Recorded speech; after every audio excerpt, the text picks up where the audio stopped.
Alrighty. Oh wait, let me connect those little guys on the bottom of the screen first. There we go.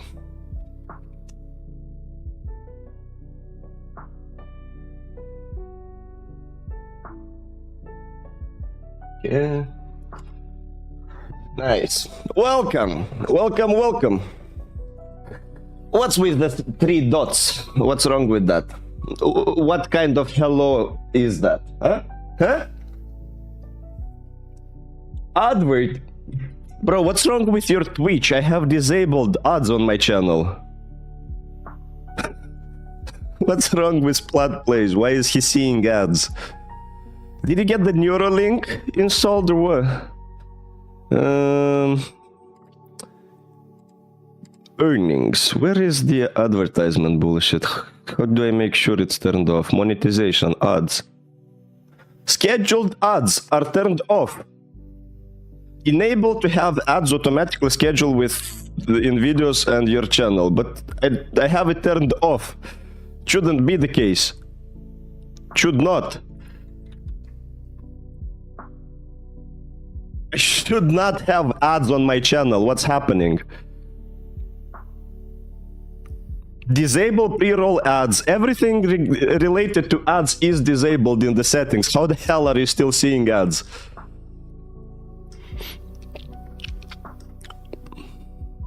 Maybe in advanced settings I missed something. Ad-free viewing. I don't know, man. Like, every setting that would have something to do with displaying ads is turned off for me, so I honestly don't know what the hell are you seeing. Maybe it's all in your head. Some more gaslighting.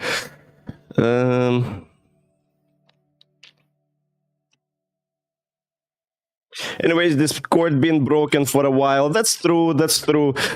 I'm so fucking tired of the roles and the way they work on Discord, because here is the thing. You have permissions for each separate role, and then you have permissions for each of the channels. And those two things don't really work well with each other. Like, you can set any kind of permissions you want. Like, maybe I have this role that I want to be able to view all channels despite them being locked for some reason. It doesn't work. You have to do all of that in the settings of the channels. But then if I want to have something like only above a certain role you can type or view a channel, like promotions, for example, then I can't just take the role that is allowed to and expect that all the roles above of it will also be allowed to use this channel. No, in these kind of situations I have to set each separate role the permissions for it specifically. So it's so fucking annoying. I was actually considering getting a freelancer to sort this shit out, but I do see that there have been several suggestions from Selden and from Cap. I'll discuss with them a little more to see what kind of experience they have, because if they don't really have experience of doing larger servers, then it's gonna be kind of the same shit. They will be trying to do something, maybe they will break it even more. So, but I agree we have to fix it. So most probably I'm gonna just hire a freelancer to completely reorganize the entire server, and then we're not gonna be touching it anymore. Been broken for like a month and a half. Yeah, I haven't been really bothered trying to fix it after my last attempts, but we all know how those ended, so I don't know. Yeah, regarding today's stream, I think it's gonna be a little special because let me show those who don't know. Oh yeah, so I've been looking different freelance artists who could help with the process, but if we go to YouTube, there is a nice YouTube channel. So YouTube at Zuzelo Apps. So if we go to this awesome genius channel, we can see that we're sitting at 24 point... Oh fuck, you're not seeing the screen. Never mind. I'm sure you got used to that already, didn't you? So yeah, if we go to the Zuzelo Apps channel on YouTube, we can see that our boy is sitting at 24.3k subscribers. And as you might remember, if you're an oldie on the server, you might remember that 25k was actually our next checkpoint after reaching the 5k check mark. So, and after reaching the 10k as well. So in 700 more subscribers, we're basically reaching our second checkpoint, and we're gonna be quarter way on our way to the 100k subscribers, so I can get the plate and and feel like an actual YouTuber. But the idea is that I gotta make something special for the 25k. I mean, for the 10k we did the Spartan video, celebration stream. Hey, face reveal. Nah, I'm not gonna do a face reveal. I'm too shy to do that. Feet reveal.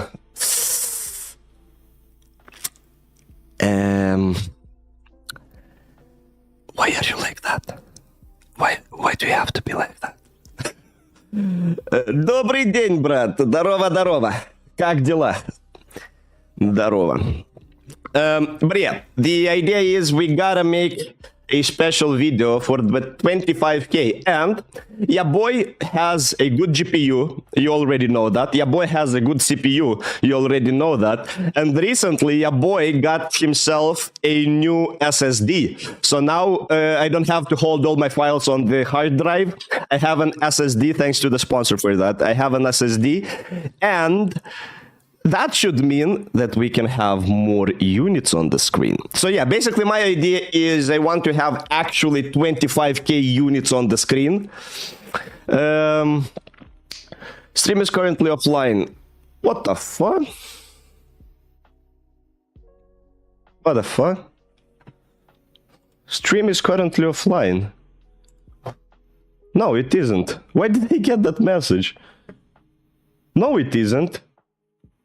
The stream is on though. Yeah, what's wrong with Botrix? Whatever. Let's pretend it isn't there, as I do with most of my problems. Did we ever name the dick plushie? Yes, we did. His name is Richie. The boy's name is Richie. Richie, or short for Dick. But yeah, what I want to do is I want to have a very simple graphics project, like where you basically have, I don't know, 2D units, like triangles for the predators and circle for the prey. So really simple graphics with really simple logic, combat logic, so that I can have as many units simultaneously on screen as possible. If I can get to 100k, that's gonna be freaking awesome, but the goal will be to have at least 25k in total. If we get 25k in each team, that's even better. So 25k minimum should be the amount of units this simulation can handle on screen. I was considering using jobs and Unity ECS, but then I started reading the documentation. I was like, nah, fuck it. I did get a strong PC for a reason, for not having to do this kind of optimization. So that's gonna be the idea. We'll start, for example, in theory, we'll start with 25k triangles, 25k circles, and when the triangle collides with the circle becomes a triangle. But then maybe when yeah, I haven't really thought it through. We will think of it during this stream. That's the part of the point. Because yeah, I know how the predators, which are the triangles, will be attacking the prey, but how will it be the vice versa? Like, what will the prey do? Will it just run away like a scared animal, or will it also have some sort of defensive mechanism? That's the question. What did I miss in the chat? Gaslighting us on your potato PC, not gonna work. He's trying to gaslight us. First of all, why the fuck would you think I have a potato PC? Second of all, why do you say it's trying to gaslight us? What the hell? I saw you asking for help with managing the Discord. I volunteered to do it for free if you want. Actually, I was going to discuss with you regarding the bot thingy, because I know what I'm gonna say next is gonna come as a surprise for all of you guys. But I'm fucking lazy. And honestly, I can't be bothered managing a bot by myself. So I think we should just implement the bot that you have with all the functionality. We got to work on how we can minimize the permissions it will require to work, so we can still keep some sort of safety buffer around it in case something goes wrong, like so it can't just delete all the roles or shit like that. But I think we're just gonna be implementing your bot because you're much better at coding and maintaining them. And this way I can focus on the videos while you can experiment and add different functionality. Maybe you'll be like, if you want, of course, maybe you'll be fully responsible for that process. Like you'll take requests from the server, like requests for updates or for features, and then the ones that you will consider a little bit ambiguous, you'll discuss them with me, or we'll discuss all of them, and yeah, you'll be like managing the bot if you want. And if you do want to do that, I think that's already, I'm fine with that. Thanks, man, that's awesome. Then we can discuss that after the stream. But yeah, that by itself, I think will be quite a lot of work, especially if you say that you'd be doing it for free. It's kind of volunteer work and a lot of it. So I'm not sure if you would still want to work on the server as well, you know, like on all the roles and stuff.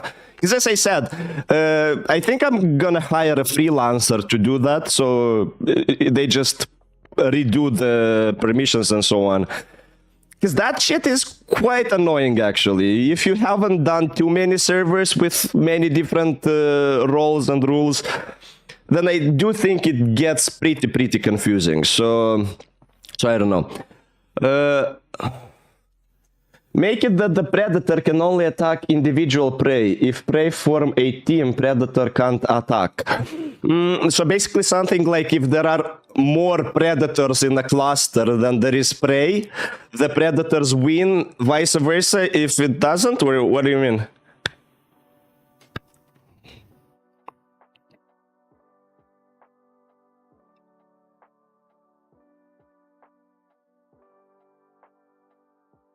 I have done it a lot of times though. We can try, sure. We could try again because there was the discussions about giving administrator rights. I don't correct me if I'm wrong, but I don't think that is necessary either, right? Because you would only technically need manage server and manage roles permissions, right? Because that's basically what we need to remake for the server. So yeah, we could then discuss. We'll get in touch after the stream and we can discuss all of that. Yeah, I'll fix that for you. Thanks, man. Thanks. I really appreciate it. You see, you got the VIP not for no reason. This icon is proved to be deserved. Righty. Let's brainstorm maybe a little bit regarding the project. So we do know that we want to have a shit ton of amount of players, or not players, but units, whatever. We want to have predators and prey so we can simulate this whole thingy. In the mathematical model of predator prey, the prey is able to do the thingy, and more prey basically appears. We could do something like that. But then it's kind of boring, isn't it?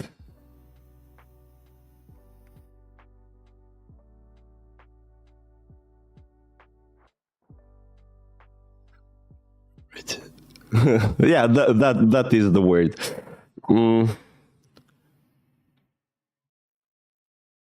What weird were you thinking? You have no clue what's going on here. And you better don't. It's like in those movies where you see an angel or whatnot and your human brain can't even comprehend that.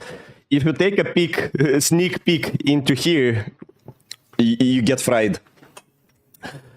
Can the prey learn to fly but slowly gain fatness? No. Wait, fly, you mean like fly or fly like run away, fight or flight? Because if it's the first one, no, because I'm gonna make it a 2D environment so that I can have way more units. Yeah, but if it's the other one, then it's kind of the idea, yeah, that it will be running. One predator can only attack one prey. It will have a timer of 5 seconds in which it and the prey is touching will be static. If another prey comes and touches the prey, then is not successful. Yeah, but then that's not a really repeatable loop, if that makes sense, because in this case the prey will just figure out they should cluster all together, and what we will be seeing is like a whole group of preys, and then the predators, I guess, just wandering around because they can't even attack them. So we need something that doesn't make the prey immune, you know? And we have to keep it as simple as possible. So here is an example. The simplest combat that we can have is just flip a coin. So whenever we have a collision, we flip a coin and we decide which part won, basically. Was it the prey or was it the other one? And here we basically do one computation to decide whether it worked or not. Then we can have like really complex on the completely different spectrum. We can have something like stats. We can have something like defense properties, like skills and shit like that, where it actually is deterministically decided who wins. The problem is, when you have 25,000 units, you really want to be on the lower bottom of the spectrum of computational awareness, you know? We don't want like actual randomness because I don't think that would be too interesting. but we do want it to be pretty close to that amount of computation. Maybe we don't make, so that's why I was considering the idea that the prey always can eat, because that's another easy if statement. So it's easy. That doesn't require too much computation. Luck base is kind of boring, I completely agree. That's why we gotta think of a deterministic way that doesn't require a lot of stats, variables, and computations. That's kind of a short summary of what we're trying to come up with. Imagine making a machine learning AI system where you make a game that is a tactical shooter having an AI that works like an enemy. Oh boy, you don't even know, do you? Don't know about the tactical shooter, but a first-person shooter is being developed right now. And, well, not right now, but it is being developed in parallel. And the monsters will be machine learning agents. So you're kind of onto something here. Add a plant which the prey could eat, and if they ate enough food, they can reproduce. If not, they can't. So that's a good idea. That's something I like. So basically the predator is always killing the prey, but then the prey has its own mini game running. So the predator mini game is chase the prey. The prey mini game is go eat those plants and then go do the spilly willy thing to get basically some offspring. That is a good idea, but let's consider some more. Ability modifiers. Really big idea, but maybe it could be zombies versus survivors. Okay, can you elaborate on that? What? Because I get the zombies part. It's if a prey gets attacked by a predator, it also becomes a predator. I get this part. What do we imply by the survivors? What will the survivors do? How do we see the survivors gameplay? Because here is the thing. I'm kind of skeptical about the reproduction part because I really don't want us to have like millions of units, you know? I feel like that might go wrong during the training if it just exponentially keeps growing the number of prey. Like weapons that survivors can find that would change each of their chances of winning. But then again, imagine that you have 25,000 survivors. How many weapons can you just spread across a smaller map for that to be efficient? It is an idea. It's not a bad one. We're just brainstorming. We're not gonna hyperfixate on one unless it's just like, poof, and everybody in the chat is like, oh fuck, that's awesome. But until then, we're gonna keep brainstorming. Quite a few. A weapon is a single value. Hey Haruki, welcome. Welcome. By the way, for those who didn't know, on our previous stream, we actually got our first raid by Is Not Retro.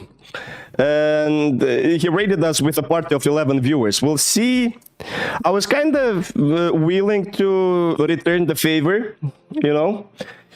Us smaller content creators gotta help each other. So let's check. If our boy is streaming right now, we could say hi at the end of our stream, but no, it seems like our boy is offline. Oh, it seems like he is streaming only on Mondays. Well, if we do see him online, we could make a visit. Weapons, quite a few. A weapon is a single value. Make a field of plants. Prey eats plants. Make offspring. After eating plant, the plant finishes and takes time to regrow. Predators keep eating. Predator has to eat all within time frame. And you have a string rich combatant. It is Monday. Oh yeah, it is Monday.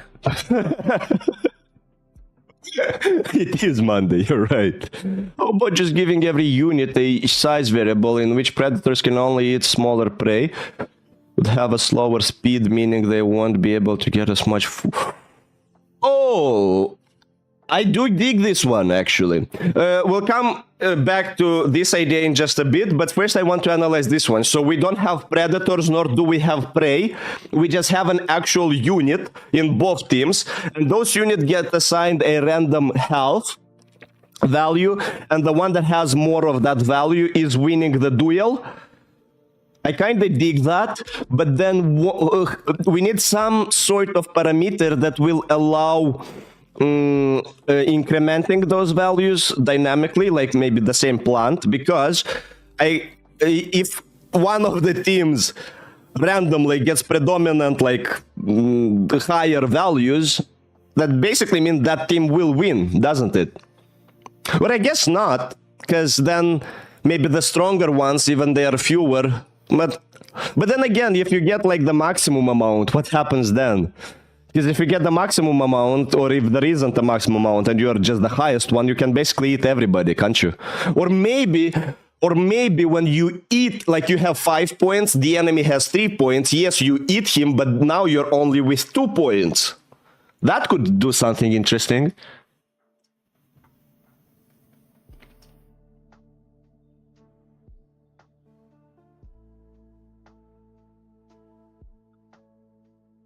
But yeah, okay, let's now go back first to this one.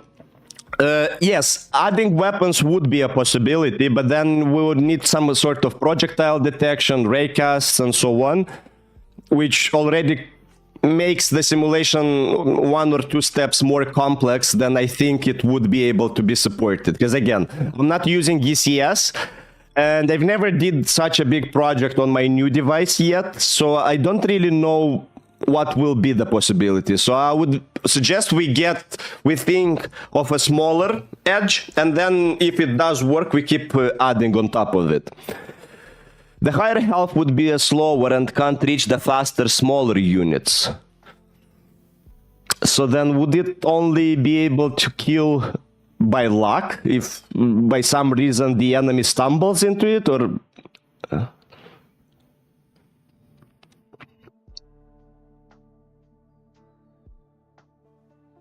I have a good idea. It will take some time to type. Go for it. I'm gonna go make myself a coffee. In the meantime, I will be looking at your suggestions, guys, so keep them coming.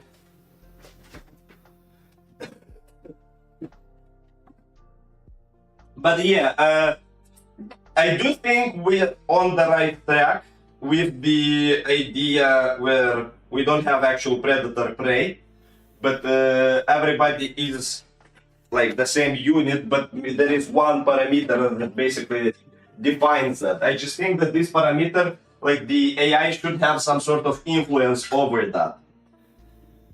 I think so. So maybe like a level 1 unit could, I don't know, explore the map for a bit, and then it would find something and become a level 2. Fuck, my tongue is twisting. A level 2 or a level 3 unit. I think that would be kind of cool.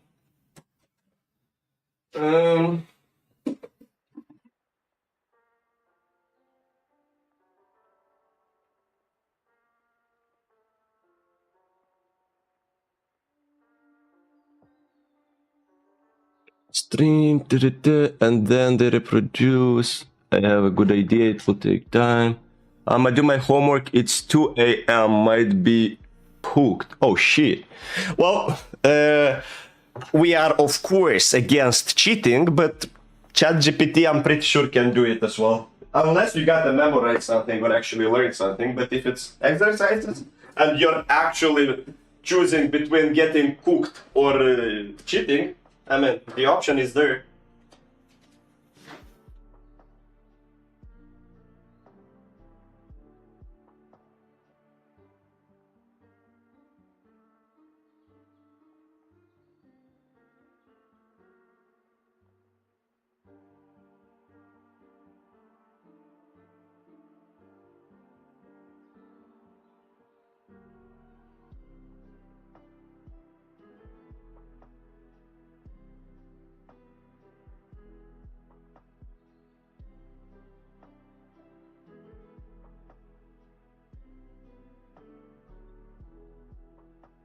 coffee is almost ready. Oh, it's still frothing. Still frothing. Have you watched the Diamond Minecart? I don't think I did. What's that? Is that like another Minecraft movie? The last thing I did watch like Minecraft movies was the Parkour Civilization.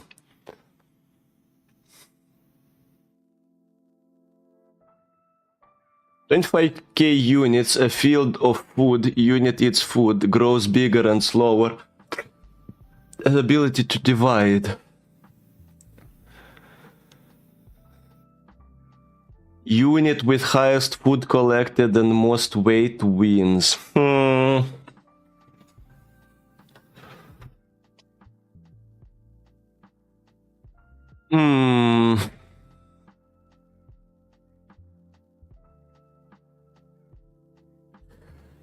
I don't know about the part where if they get bigger, they are slow. Oh, fuck. Wait a second. My milk frother has had some sort of wet situation. Fuck.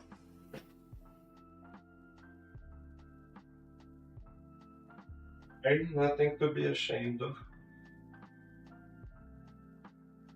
Now I gotta clean this shit up. Why is it always that on my stream I have to clean something related to coffee? If it's not the actual coffee, it's the freaking milk that spilled from the frother.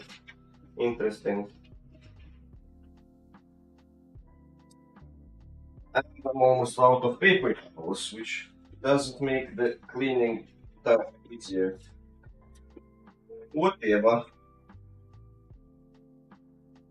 I gotta go to the store after this stream. She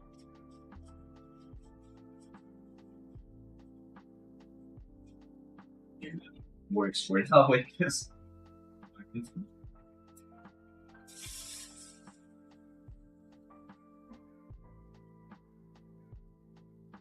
This shit here. Yeah, 30 seconds and the coffee shall be ready, and we'll get back to working.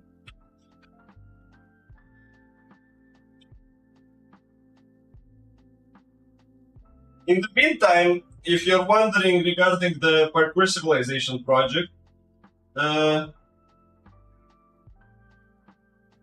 in the Parkour project, the main AI has actually managed to learn to climb pretty high, high enough to surprise me, but unfortunately it got stuck at, yeah, you can see it there. It got stuck at a certain platform and I can't really make it go past that.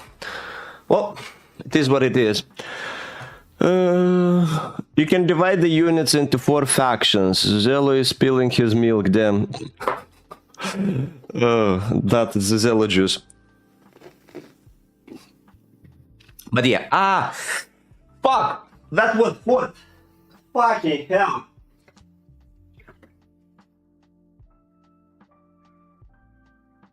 Actually was so fucking hot. It was this hot? Oh. Oh, fuck.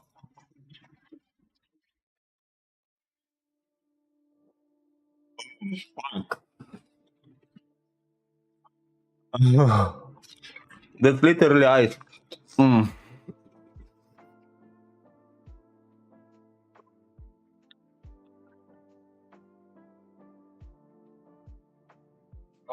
And now it hurts because the ice is cold. Fucking hell. It was this hot. You know, when the drink is so hot, you don't even realize the first 5 seconds it is hot, and then when you realize it's already too late. That's just what happened. Bill doesn't like the taste of his own. Shut up. Shut up. And fuck, that actually. Are you fucking kidding me? What's wrong with me? Why? I spilled again. Oh my fucking god. What happened?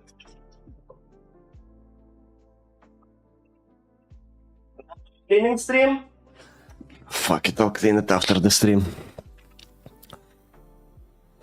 Okay, so regarding the idea, what was the last thing I was reading? Something about factions. You can divide the units into 4 factions. Yeah, we can, but I don't know if I want to limit their move speed based on the size, because I don't really see the purpose in that, you know?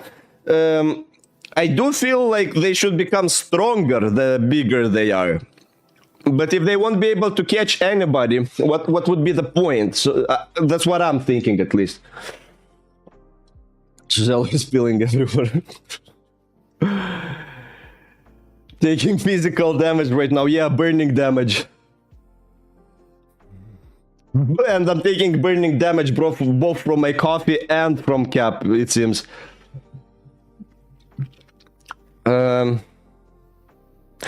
Honestly, low-key, I hope that October will go and that shit will not be completed. But yeah, I think I like the idea where we compare some strengths of the agents to determine who is winning.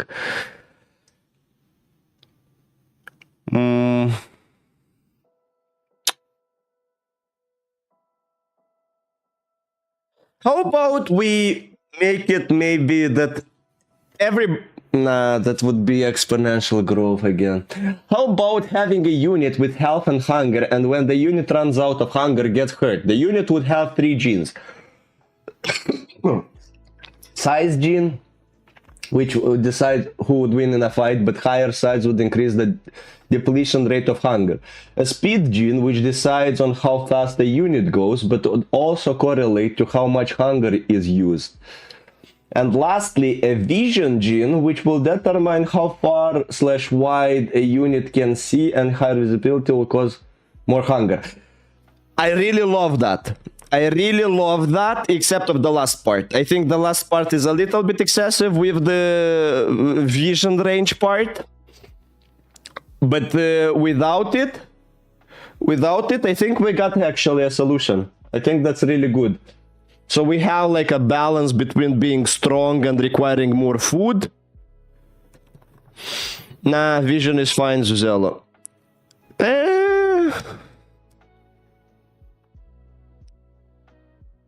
I mean,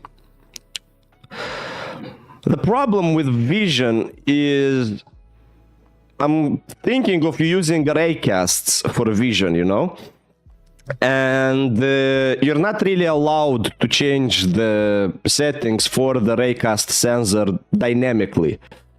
So it's either I have to create a whole system that does the vision, and yeah, I just don't think it's really worth it, because it would be a shit ton of computation for each of the agents, and we're trying to lower that amount as much as possible. Yeah, 2D raycasts aren't system heavy, but you're not allowed to. If your agent has a raycast with 6 rays and each ray has a length of 20, you're not allowed to change those parameters once you already started training, you know?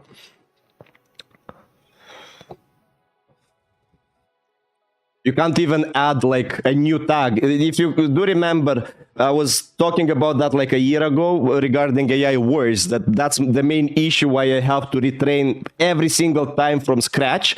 Because even if I add a new unit, due to the design architecture that I had, I would have to add a new tag to each raycast sensor, and that wouldn't allow me to continue the training. It would require me to start a whole new training session each time. So with the 2D raycasts, unfortunately, that won't, unless I make them myself, unless I make a system that does that all by myself. And again, not sure if that has a purpose. But the speed thing and the size thing and the hunger thing, I think those are really good ideas. And the best part about it, we can visualize them very easily with simple graphics, because the size, well, that's how we visualize. Wait, where is my mouse? The size, that's how we visualize the size. We have the thingy, and then whoop, and it's bigger. Wow, we can actually see the size differences. Nice. But for the hunger, it's also quite easy. We have this value. So look, if we if we go down, it gets darker. So that's an option. Another option is the alpha value. So the fewer hunger it has, the more transparent it becomes, and then it just dies at 0 transparency. So I think we're gonna be playing with those two values. I think and yeah, speed, you can just see them moving fast.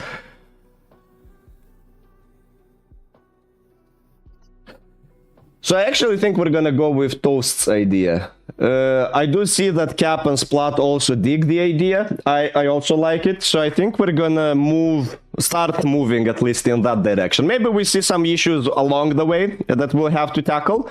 But I think that's a pretty good basis. Do we all agree? I think so. All right. Then we go to the player. So we don't have different factions then, right? We don't. We have only one faction, and they will be just different colors, I think. Okay. So we do something like serial. Maybe actually we'll make it public. Public float start hunger. And then I'll have a read-only public float. Actually, I'll just do hunger current. And here I'll do hunger start, I think. Okay. Then we'll have... Wait, let me move this screen here, because otherwise I can't see the chat. It's loading.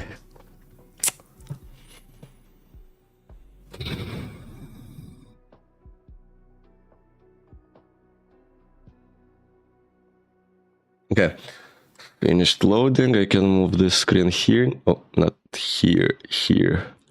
Yeah, so I can see the chat. Okay, guys, I'm back. What's happening? Can we have the two factions, Pengus and Penguins, and Zuzelos? Do you mean like in terms of names, just for the lore purpose, or do you mean like actual models? Because again, I would prefer to keep the shapes simple, maybe. But have you played the Beep Bits?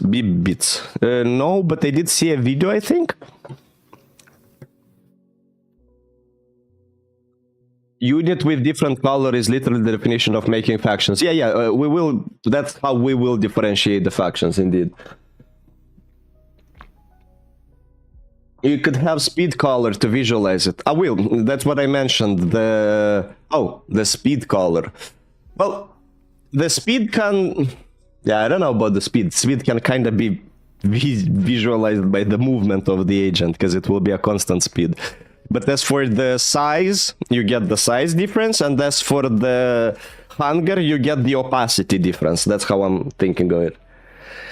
Hi, it's me again. Fun Rain World stream you had yesterday. So fun that I tried to tame a lizard myself, and as soon as I did it, I got bodied by another green lizard and the pink one, and I died. See, it sounds relatable, my dude. Sounds relatable. I kept dying like 7 times from the same tentacle plant. So I feel ya. The game can be quite harsh at times, but it is interesting, isn't it, that they have that many systems in a game where you would think these systems aren't like mandatory? Because it's a platformer. How many platformers have you seen where you can tame the enemies? I haven't. Yeah, the little AI creatures. But then again, that's a 2D project. That is a 2D project that we're talking about. Can they have an output that makes them spontaneously combust? What are you cooking here, my friend? What project are you trying to make? Make Zuzelo a square and Pingus a circle. Pretty cool. The AI acts like a living ecosystem. It is. Hopefully we can achieve something similar to that. Okay, here is the thing. Let's try it with default shapes first, because I really have an itch about getting the 25k units on screen. And the more rendering you add, the harder it would be to have that many units. Let's first try Mash's idea with squares and actually, yeah, with squares and triangles, I guess. And then if we can handle that many units easily, we start adding beauty effects to it, like, yeah, actual models, maybe like sprites or something. I don't know. But let's start maybe with easier shapes first. I think that would be a good idea.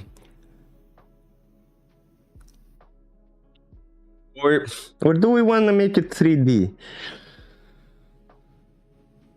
Yeah, we'll see. We'll see. Because I don't know. I don't know how many units my PC will handle. That's the main problem. I would have started immediately with a 3D project with actual penguins and shit like that. But I just don't know. I really want 25,000 units. So let's see if we can achieve that. And then we can keep improving. So we'll have a hunger start. We'll have a hunger current. We'll have a speed start, and we'll have a speed current. Okay. And the last one is gonna be the size, am I right? Size start, size current. Nope, keep it 2D at first. Yeah, I think I'm gonna do that. You can train them without sprites, just size, then render their models after. I know, but then the 25,000 models still have to be running, and I still have to record them without it lagging and shit like that. So just keep this in mind. The most soldiers I was able to have on the screen was, I think, 2K, and that was lagging pretty badly. 2000. Here we are aiming for 10 times more.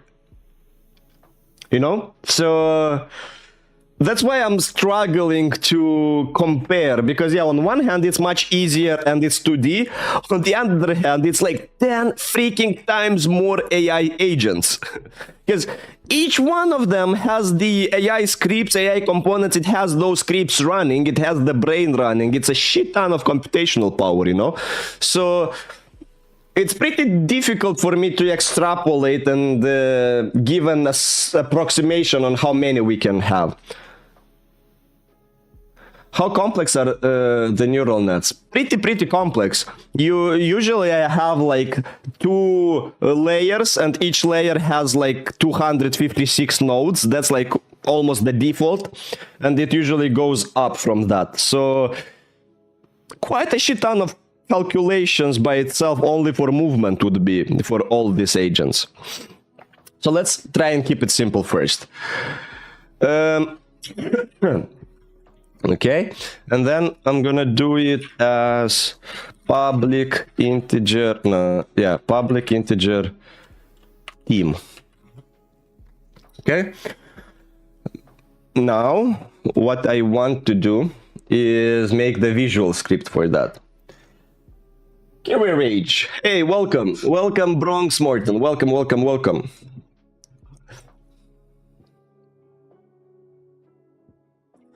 Could just give them a ton of layers with a lot less nodes. It really depends on the task you have. It doesn't really work like that if you have more observations, especially if you're using stuff like pixel observations, like the grid sensor or like the image sensor, or simply if you have a shit ton of raycasts.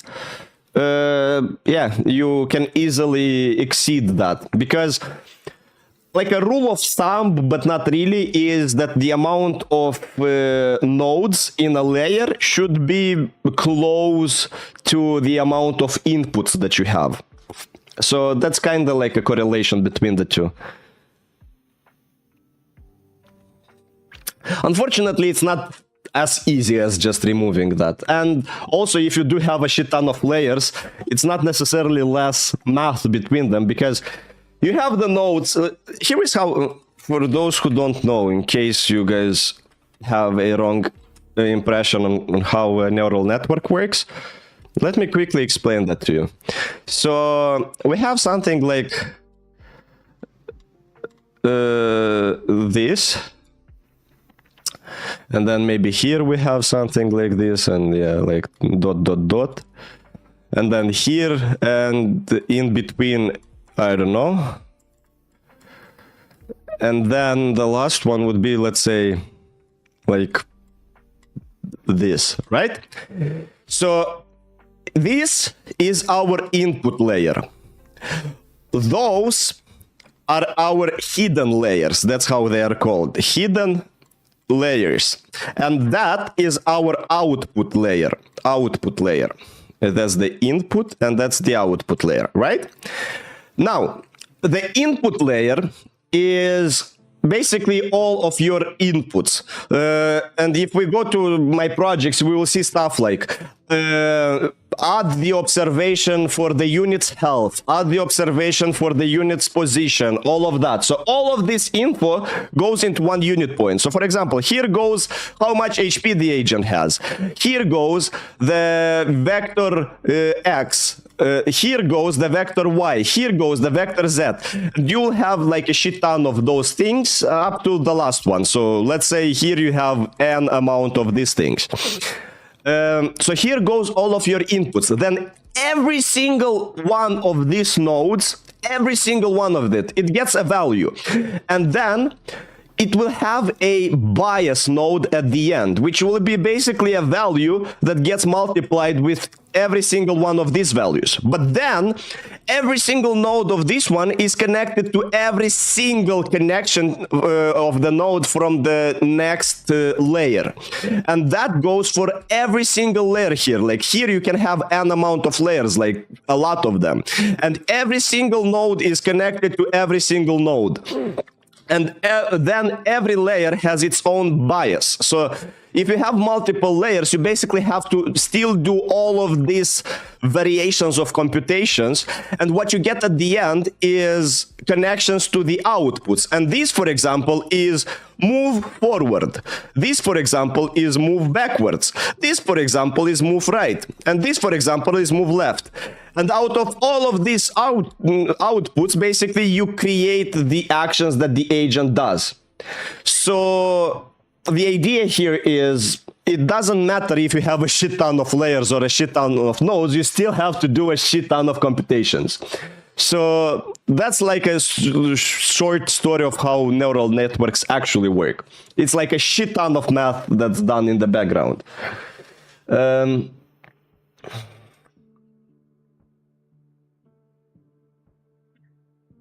Guys, I'm thinking I'm gonna fail. I'm definitely not finishing this homework. Science. I was supposed to do one page every day. I didn't do any of the pages, so I got 3 months of work. Is it like exercises, or is it like a paper that you have to write? What is it? Is it like a page of exercises that have to be solved, or is it like an essay or whatever? That being said, now that you know how that works, how neural network work, you do have a better understanding on why we try to minimize every kind of input, output, and computation. Player visuals will be the next trip. So I didn't do any of the pages, so I got 3 months of work. I mean, I still can do this, bro. Don't worry. I still believe in you. But I wonder what kind of project. I got to fill a sheet of 3 to 10 questions on each. Do you want a little life hack? A little life hack, cheating life hack? Check this out. Math difficult equation derivation, for example, right? Because you said you have a paper, right? So I would assume it... wait. Example of derivative equation. Those are already solved. Example of unsolved derivative equation. I just wanted to show you an example of something, but I'm struggling to find just an derivative calculus test. That will be easier. Just get something from here. I don't care. Test one, sure. Just show me the exercises. It doesn't even work, okay. Maybe here? Sure. Okay. So here it is actually described, so you can paste it in ChatGPT. Sure, it makes sense, but you have it on your papers, right? Check this out. Take this. You take a screenshot of your page, the one that you need to solve. We go to our boy ChatGPT. Temporary chat. Wait, not 01. The ChatGPT 4.0. Hey, I need you to solve this.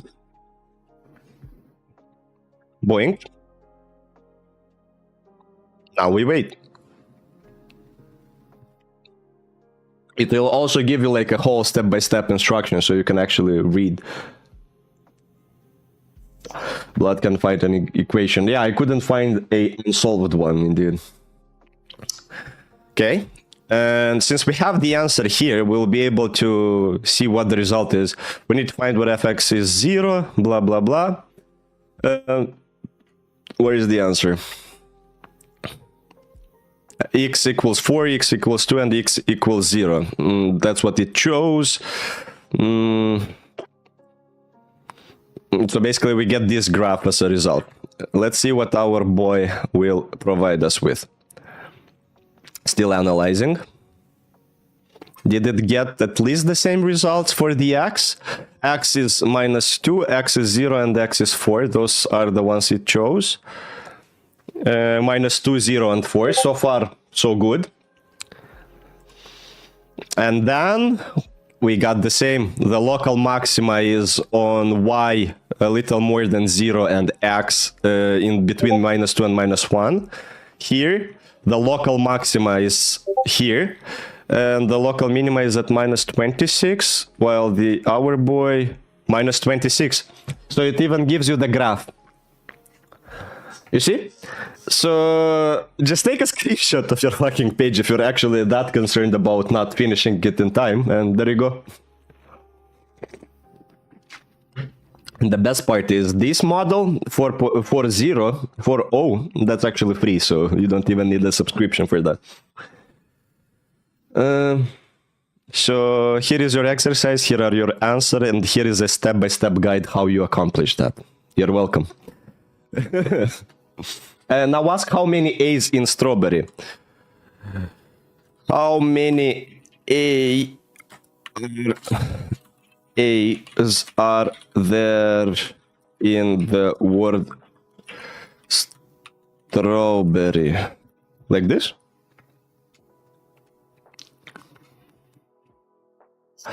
Hey, Hunter, welcome, welcome. There is one letter A in the word strawberry. Seems legit.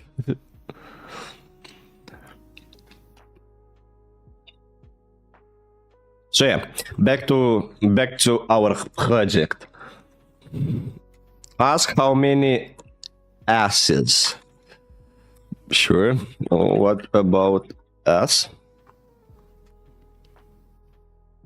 One letter. What about R? Oh, that's what it fucks up. It's 3. It's 3 R's. Aren't there 3?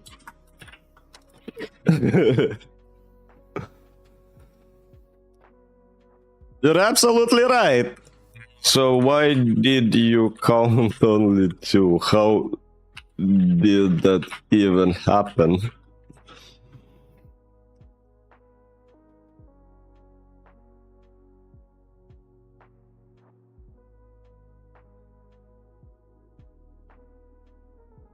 Yeah, whatever.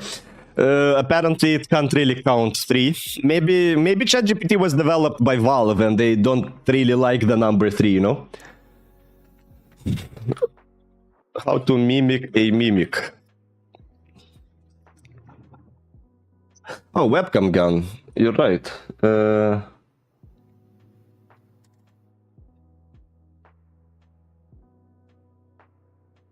Will it fix it? Why isn't it working? It shows that it is.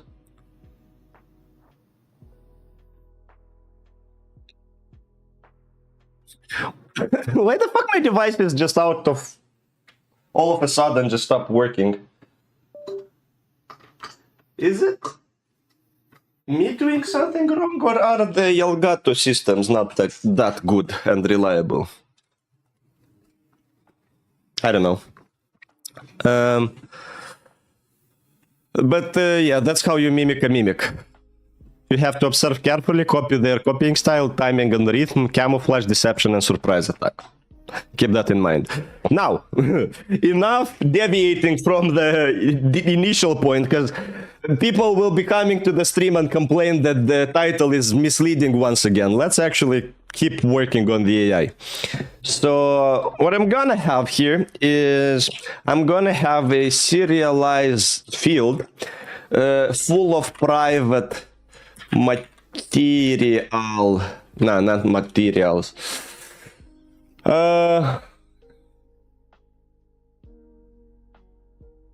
Color, and that will be team colors. Now, on enable, I'm gonna, even not on enable, I'm gonna do that on awake only. And besides that, I'm gonna have to need a reference private. What is the thing that is responsible for the material and the color? I gotta check that.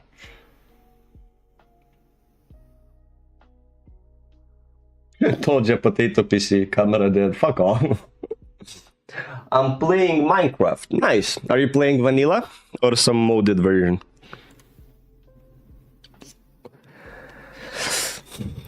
So it's the circle, and here is just the color. So it's a sprite renderer. I need access to sprite renderer. So I do renderer.color equal to team colors, and now I need a reference private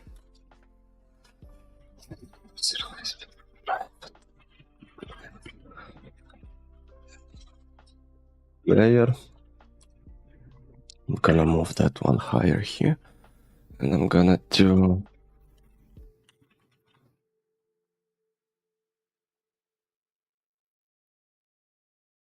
like that.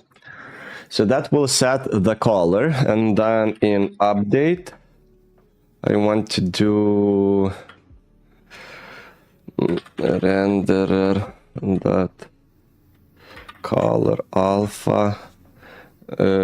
It's gonna be so I'm gonna do a float alpha equals 0. I should be able to do that, shouldn't I? No. How do I do that? I think I gotta make a new color. Yeah. So I got to do something like color equals color, and then I gotta do color dot alpha equals player dot hunger current divided by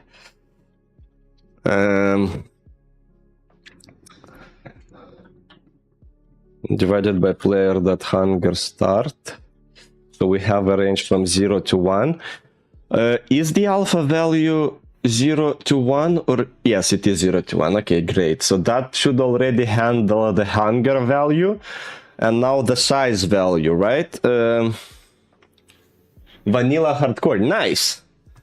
I'm playing PvZ Garden Warfare 2, Plant vs Zombies. Oh shit, that thing is old. Wait, is the Garden Warfare 2 the shooter game that they made? I've heard pretty good reviews about it.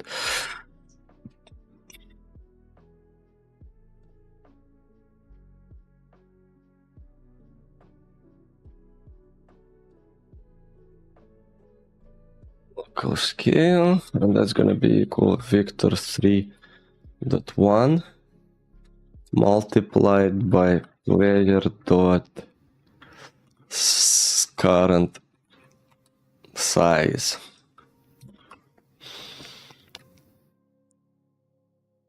Okay, now I want this to be a range from 0 to 1. Now the start size will be a range from 0 to 3.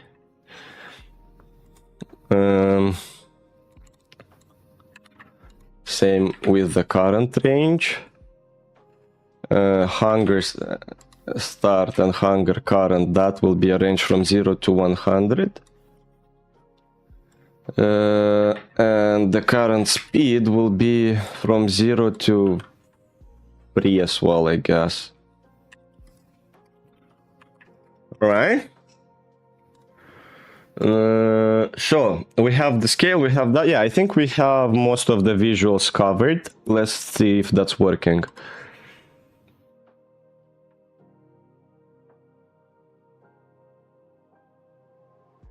Oh, you're right. You're right. I also have to do not only colors, but sprite array and team sprites. And then what I gotta do in the renderer dot sprite equals this shit.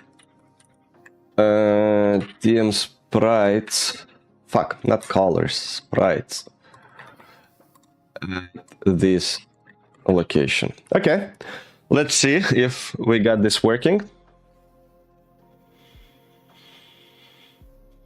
Yeah, it is nice. I guess I did it. I finished all of it very half-assed, but still. So did you do that with ChatGPT?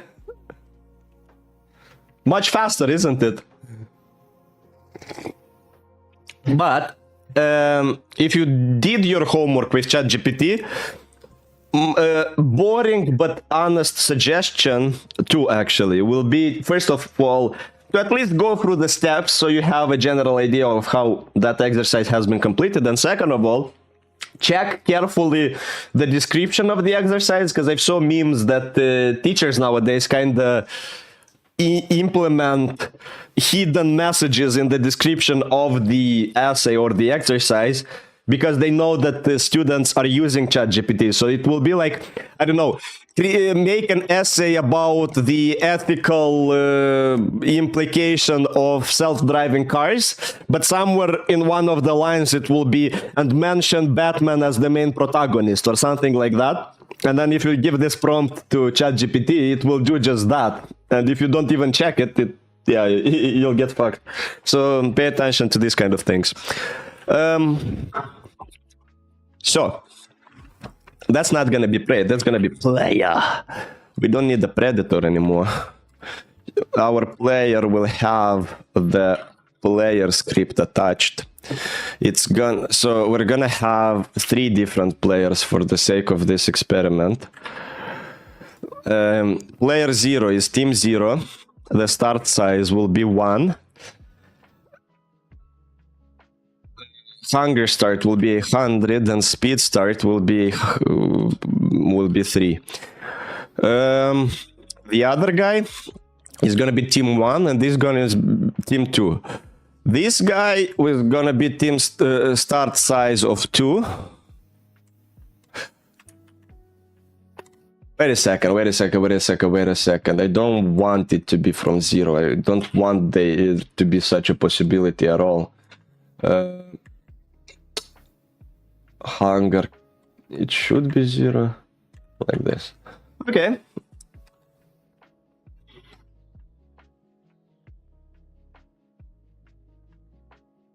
What are you coding? I'm coding the 25k special for my channel. We are 700 subscribers far from my next checkpoint, and that's my next milestone, and that's 25k subscribers. And I want to make a simulation where we actually have 25k units on the screen at the same time fighting. And that's the reason we're resorting to simple shapes, so we can have as many as possible. Start. Sure, we can leave that like this. 2, this one is gonna be at 0.5, maybe we're like at 3 actually. Yeah, size, current, hunger start. Hunger start is gonna be, I don't know, 10. Speed start, I don't care about that one. Now, I need to make some more quick changes. Give me just a bit. First of all, I don't... Wait a second. Why the fuck is read only not working?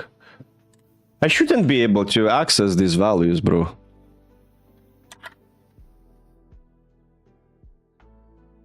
What if I do like this? Would it make a difference?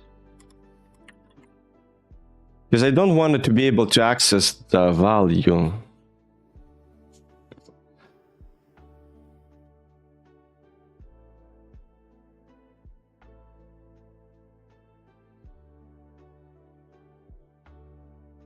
You should add golden units that represent your Patreon subs or YouTube members. That's a good idea.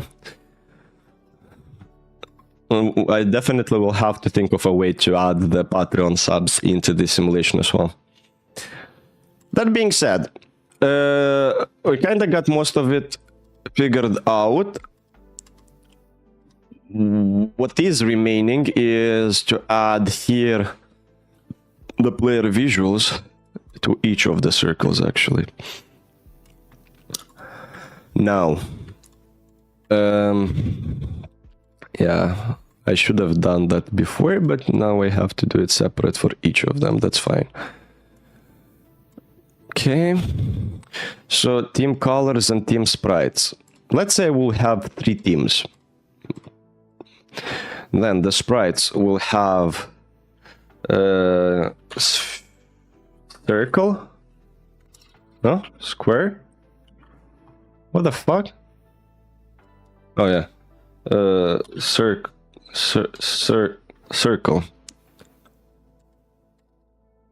Okay. Next one is a square. Nice. And the next one is a triangle. Nice. Now, as for the colors, let's say team A is gonna be blue. Team B is gonna be red. And the last one is gonna be yellowish. Rosho, Galben, Albas. Oh, we almost have the Moldavian flag. If we do... they should be horizontal, but that works. Anyways, now, I just need to copy the component, apply it here. The only thing I gotta change is this. And this, same here, this, and this. Alrighty, I am expecting that it should work on stuff. I am expecting it, but we'll see. You're having more viewers in dev stream than game streams. Well, that makes sense, right? My main thing on YouTube is making AI and developing, so it makes sense that people are more interested in that than watching me play. You should go... Did you read my previous message? I was gone for a second. I made some changes to the bot, so I'll work on initial use, and I'm getting the new invite link. Well, as I said, we will discuss that today a little bit later after the stream. I'll go eat something and then we can discuss that. Because... yeah, we'll have to figure out the permission thingy, you know? That's kind of the only thing we need to worry about. We need to have a permission set up in such a way that if some accident happens to the bot, like, I don't know, some line of code that accidentally removes all the rows or bullshit like that, so that it doesn't go through, you know? Maybe we can figure out somehow using the permissions. But yeah, we'll get in touch after that and we can discuss it in more details. You're having more... Stop vaping, bro. Why? Why are you bullying me? I am not vaping. That's not vaping. That's just a straw. It's actually pretty cold in this room. You see? That's vapors. Make the commander unit. There won't be any commander unit. Tufir, hello, welcome to the stream. So this is AI fighting. Kinda. It is AI fighting, but it's not part of the AI Wars series. That much I can tell. So, what do we have here, actually? Why is it so small? Yeah, we can see that it is working. Based on the size, it actually is working. If the size of our player is increasing, then the visual representation is also increasing. Now, if the hunger is a problem, though. I don't see it being any different, if I'm being honest. Let me quickly do something here. Let me quickly do on enable. Because we want to do stuff like size current equals size start. Right? And we want to do the same shit for hunger and the same shit for speed.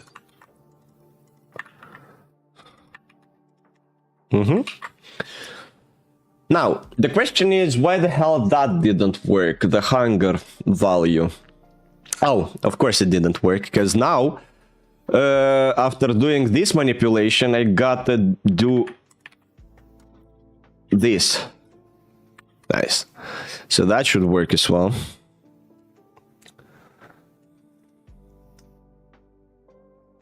Just make Patreon units have double HP.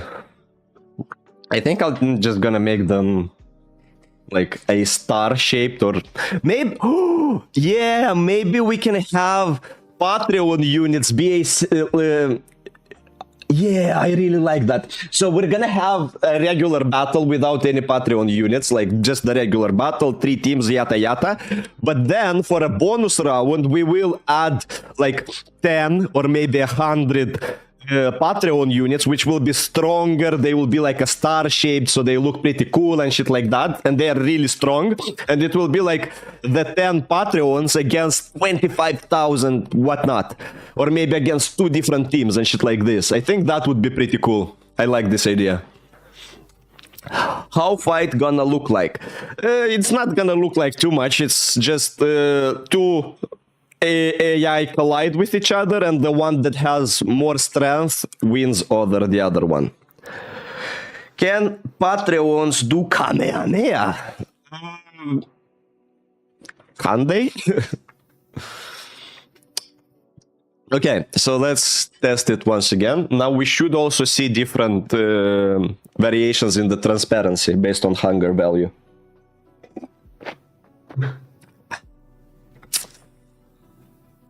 Yeah, we do have the size variations. Not sure actually about the hunger variations. Fuck. Oh yeah. Oh no, it is working. It is working. Look. So at 100 full opacity, here it's getting dimmer. Same for the yellow color.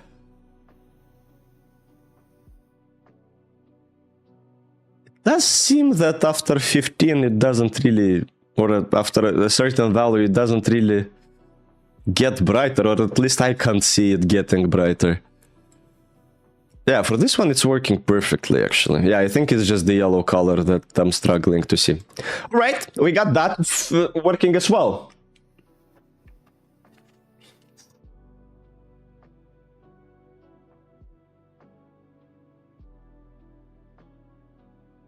YouTube members forgot them as well. Well, YouTube members do get their own benefits, like emojis and special icons in the chat and so on. But yeah, for the presence in the video, I think you can understand that if I would be adding the members from each different platform, it will be very confusing, especially because the price tiers are different. So imagine somebody got the 15 euro subscription on Patreon because they want to support the channel and they want to see themselves in the project. And then there are others who are $1 subscription, and then there are others who are $3 subscription, and then there is somebody with $30 subscription. Like, how would I make that so everybody feels good, you know? It's getting a little bit difficult to maintain. So Twitch and YouTube members, they do have their own benefits, I think. And thus the prices are smaller as well, I believe, right? Because YouTube, there is the $1 membership that you made me create. But yeah.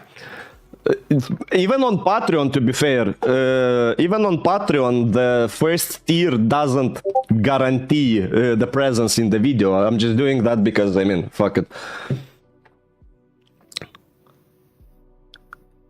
It could be everyone versus the overpowered patrons. Exactly, that's gonna be like a bonus round. We'll first have like equal fights, and then we'll add the Patreon team, and we will watch the fight. I'm not a member, but still I featured. What do you mean?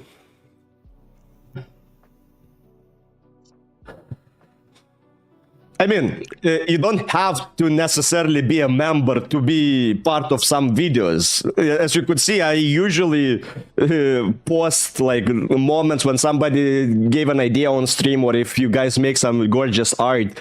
It usually gets featured in the video anyway. I mean, the actual implementation, like you see the Patreons as the golden penguins and all of that shit, because you already see that with Patreons, you have the golden penguins with unique names, and then you have regular penguins with unique names. And now imagine instead of 2 type of tiers, I have to manage it for like 7 types of tiers, you know, across Twitch, YouTube, and Patreon. That's gonna be a pain in the ass, and I really don't want to do that. Bro. Hey, Collective, welcome. Alrighty. So, I think we got the visual sorted out. Now it's a matter of implementing the game logic.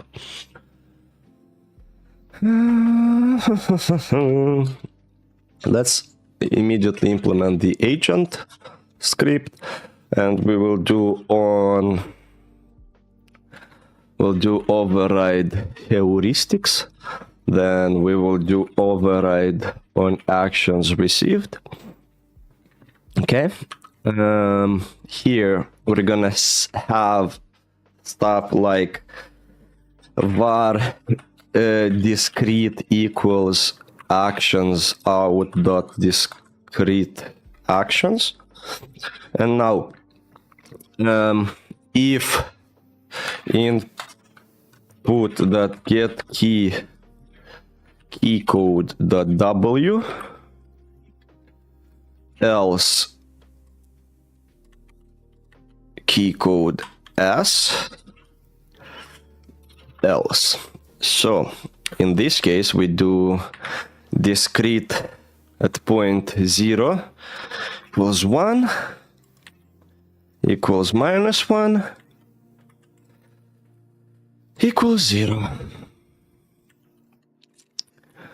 We do the same thing for horizontal movement.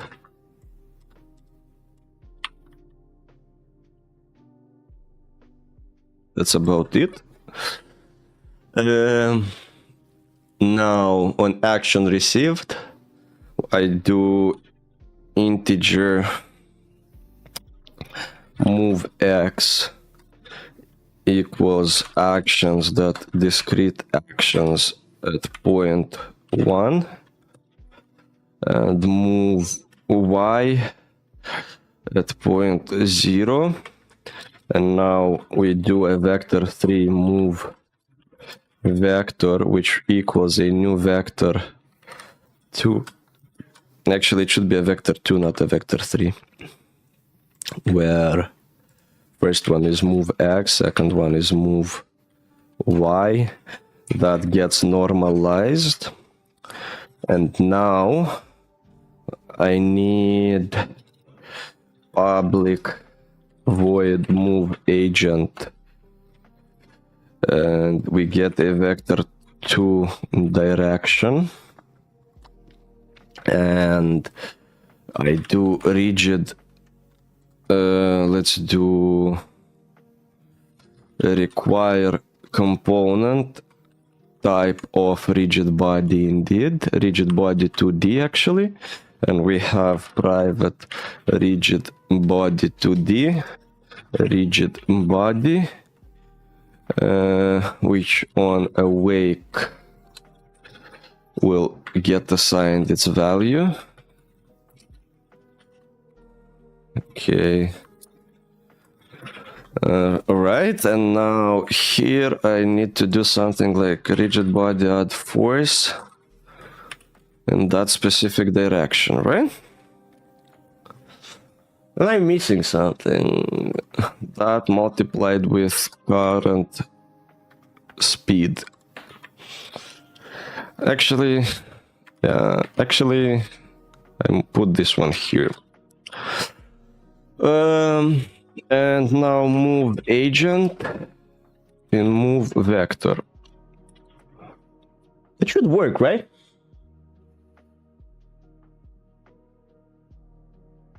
Left, Mario didn't move. Are we gonna to see the mosh pit? Hopefully. And yeah, that shit on the right is not working, chat commands. I keep forgetting removing those. I have to go to that specific website, Streaming Elements, to always remove them. I should have made them all separate so I can control them from OBS, but whatever. How did you learn to do this? Well, at the beginning, I was watching some tutorials, but they are not that good. So it's literally just practicing and doing it over and over again. I mean, at this point, I think I'm doing this for like 2 years now, so had quite some time to gather the experience. You should add a storm or closing circle to make they fight each other, like a battle royale stuff. That could be another mode, because that's a special video. I think it should be like at least 18 minutes long. Like it should be the longest video on my channel. But the longest not because I fill it with just water. Longest because it will actually have that much content.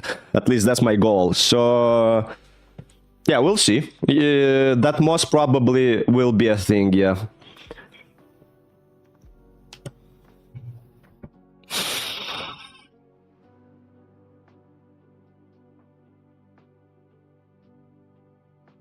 Atron should have a Super Saiyan here. Okay, let's see if that's working.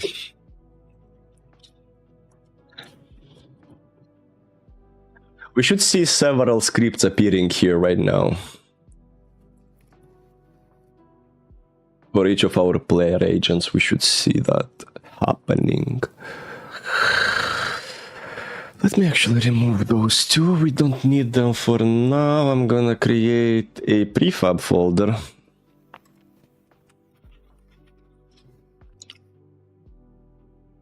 Gonna move that shit here.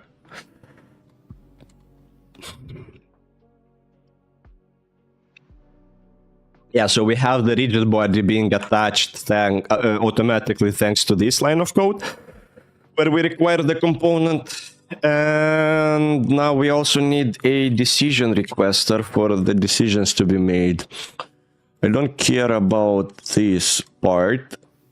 Let's do the changes here. I'm gonna add a decision requester. I'm gonna move that on top, and I'm gonna add a circle collider. I'm gonna add a circle collider. I think it's working well. Ain't it? Yeah, it's fine. All right, that's working as well. It should not have any gravity attached to it. Gravity scale, can I just set it to 0? Nice. linear drag to 1 and this 0.5.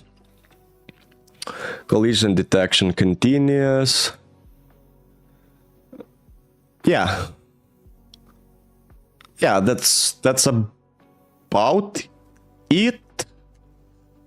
Yeah. Okay, let's see.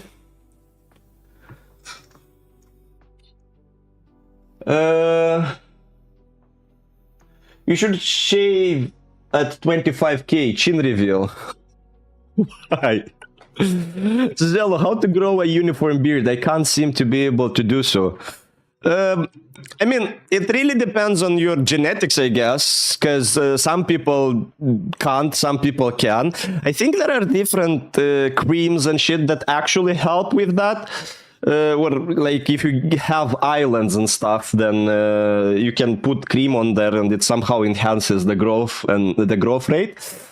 But if you kind of see that hair is kind of growing in all the areas but not really uniform, all you have to do is just keep trimming it, and trimming it like you're imagining that you're doing that shape that you want. Because, for example, if you see like this connection, it's not even ready for me. And I have been growing my beard for like 3 years now. I mean, I'm not letting it grow too long. That's kind of the maximum I usually let it. But different people will have like different connection problems. Like somebody will just have like Pikachu islands here. But again, the thing is there are different beard hairstyles and the mustache hairstyles for all kinds of beards. So I think if you'll just spend like half a year trying to trim your beard and make it grow. Also, I'm not sure how accurate that is. But I was using that in childhood when I was in school, because I really wanted a beard, because then you look manly and so on. But I couldn't grow one. So somewhere I heard the rumor that the more often you not shave with a razor blade, but the more often you trim your beard, so with a trimmer, the faster the hair will grow back. That's why when people do what's the process called? Like when the wax hair removal, for example, or when they shave, they don't use a trimmer, they use this spinning thing that actually pulls the hairs. Because if you pull, it's like a plant, it's like a flower. If you pull the hair out of its roots, it will not grow as fast in its place. But if you just trim it, then it will grow more and more and more and more. So what I was doing is, the moment I was getting something here, I was immediately trimming it. And I just kept doing that until more and more spots have started to fill in, basically. And it kind of became more uniform. Thank you, Beard Wizard. That's a freaking myth. I don't think it is. Because it actually has some logic behind it. But let's diffuse this ambiguity. Let's diffuse the ambiguity. For one preview. Is it true that trimming your hair/beard will result in more growth for that hair, while actually removing it from the roots will slow the hair growth? Or is this a complete myth? Let's see. But I'm pretty sure that's true. For flowers, it works this way because it makes sense. The smaller the thing it is, the less nutrients it requires. Same for a plant. The initial plant growth is much faster than the later stages because it requires way less nutrients. Oh no, never mind, I'm dumb. No, it's a common myth that trimming your hair or beard will make it grow faster or thicker. Hair growth occurs at the follicle level beneath the skin, and cutting the hair shaft, the visible part of the hair, doesn't influence the rate at which hair grows or it thickens. Trimming can make hair appear healthier by removing split ends, which might give the impression of thicker hair, but it doesn't stimulate growth. On the other hand, removing hair such as through wax doesn't necessarily slow down the hair in the long term. While these methods remove the entire shaft and can sometimes cause temporary damage to the hair follicle, the follicle usually repairs itself. In summary, trimming your hair does not promote faster. So I just bullshitted all of you. Shit happens. Shit happens. But it's better to live in a world where you believe that's true than in a world where you know that you can't influence it, isn't? But yeah, I do know there are different creams that kind of enhance this process. Again, can't really tell how efficient it is. Damn that gum roasted hard life. Did I? I never said that is 100% true. What if one of the fights is people who subscribe on YouTube versus people who don't? How would I gather all the people who don't subscribe on YouTube and their nicknames? That sounds like hella difficult to organize. King Delusion strikes again. What the fuck are you talking about? You were the ones asking me, and I told you immediately that I think that it's a myth, but it makes some sense. What the hell is this gaslighting? It's not like I provided you with a 100% fact. If that would be the case, I wouldn't even have Googled it, would it? Again, some cyberbullying going on. Right, again, we deviate from the point. We gotta make sure we get this thing working. We have 2 with 3 with 3. Let me see if that works.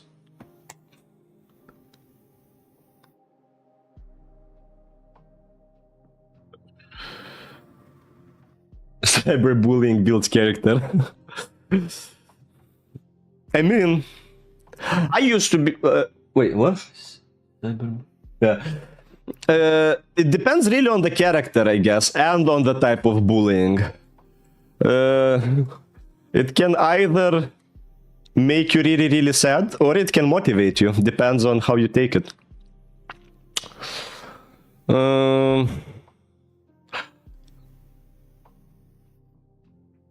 But it is true that hardship builds character. That is true. Still fucks up the brain sometimes. What am I even testing? Why aren't you moving, bro? Oh, because I'm not in the game. Wait. Doesn't seem to be working. Are you? I don't think it is working. I have 2 decision requesters. What the fuck? Wait. No. I need to do revert all, right? Yeah. Will it work now? Hopefully.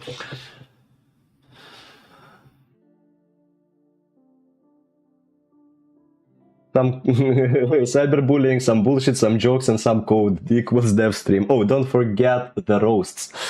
How can I?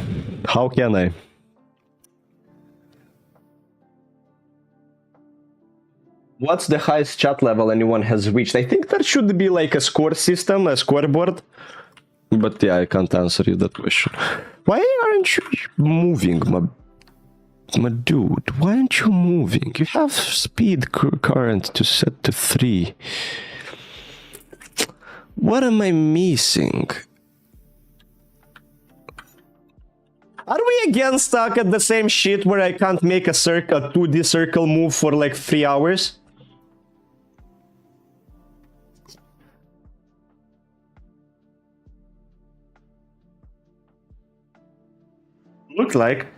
Looks like it.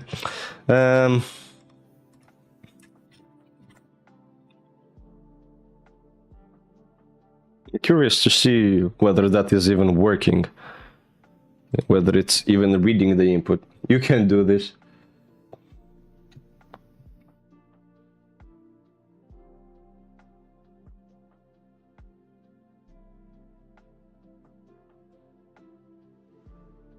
Wait. Zuzelo Elis to Evo Divo by A Cappella Science. I have no clue what that means. I actually have no clue what that means. Sometimes it also happens that I would ask a question in the chat, and I would forget 5 seconds later that I asked that question. I would see the answer in the chat, and I would be like, what the fuck are you talking about? I can only imagine how fucked up the 24-hour stream will be. I'll actually get delusional at the end. Hey, that ain't working shit. That ain't working at all. I'm not even receiving any calls. Action received. I'm not even receiving... I'm not even getting inside this method. Why?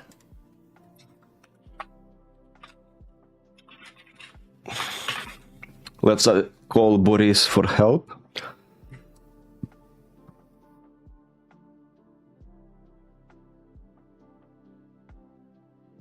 Will the camera move with the character? No, because we'll have 25,000 similar characters on the map, so we'll have the camera from top view watching the entire map. Hopefully, we'll have like these waves and fights, and it should be trippy. Maybe I can put like some trippy funk music, or not funk even.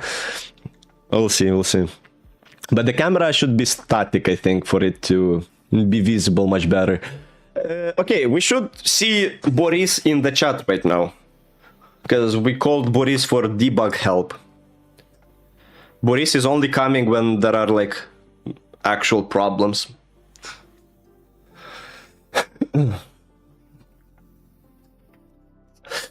Oh, Boris isn't even here.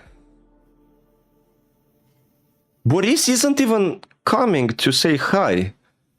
What's wrong with Boris? Another thing I gotta do, actually. Luckily I remembered. Team. No.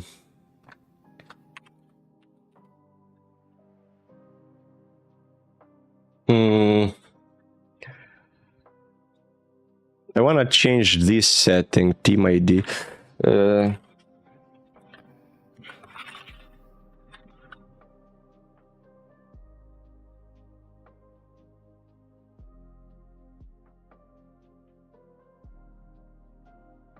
Aren't I?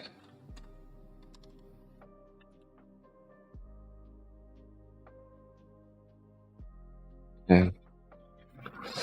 All right, that part is working, but why don't I get any calls inside the on action received? That's confusing, to say the least.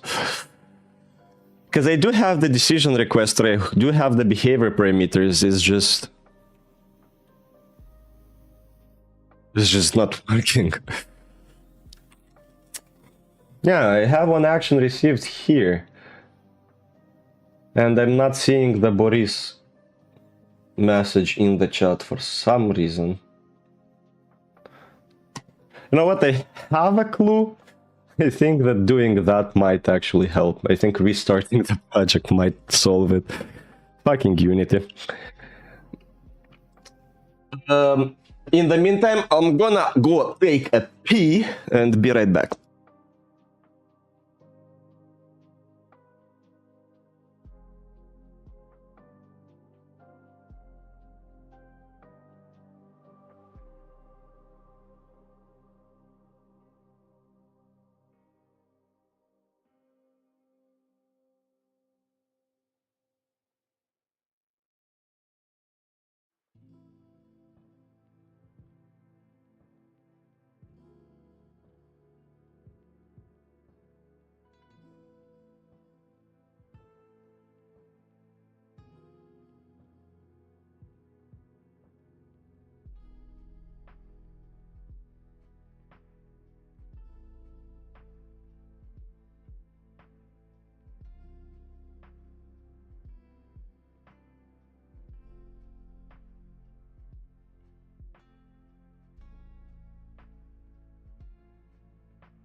While coming back from the...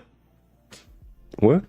While coming back from the toilet, I saw the things that I've spilled at the beginning of the stream, and I remember that I have to clean up after the stream. Fuck.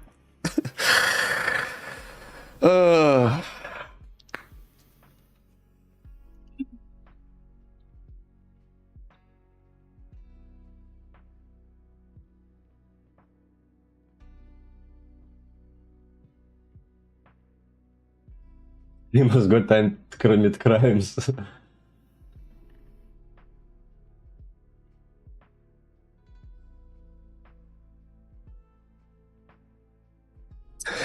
Right. If it's gonna work now, I'm gonna punch the screen of my PC. Fucking hell, like, if it will work just because I've restarted Unity. Actually hope it won't. No, okay, it doesn't. What the fuck?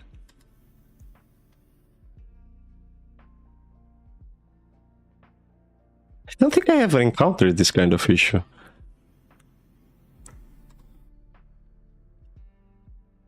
I have the script attached. All of them. Decision requester, behavior parameters, and player script. I have all of them attached. Yet, I'm not even receiving any calls for this thing. How is that even possible? How is that even possible? Okay, it might be because of some initialization things. Override initialize. I can do that. Oh, that's actually gonna be a good test if the AI package is working fine. Because if this shit is not gonna work, then it's something with the AI package. Punch, punch, punch. Nah. I'm not making enough money to be able to buy a new one yet, so maybe later.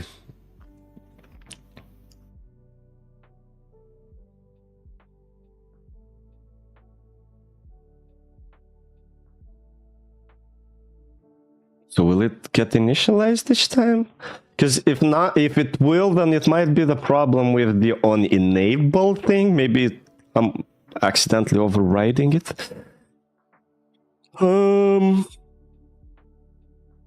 Still doesn't work, but the initialization worked well.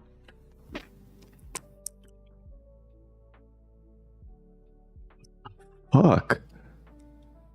Guys, that actually makes no sense. You realize that, don't you?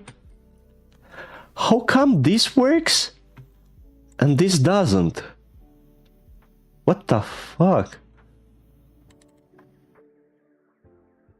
I am so confused.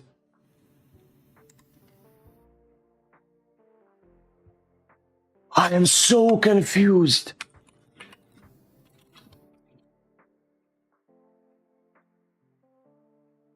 Do you want me to do that?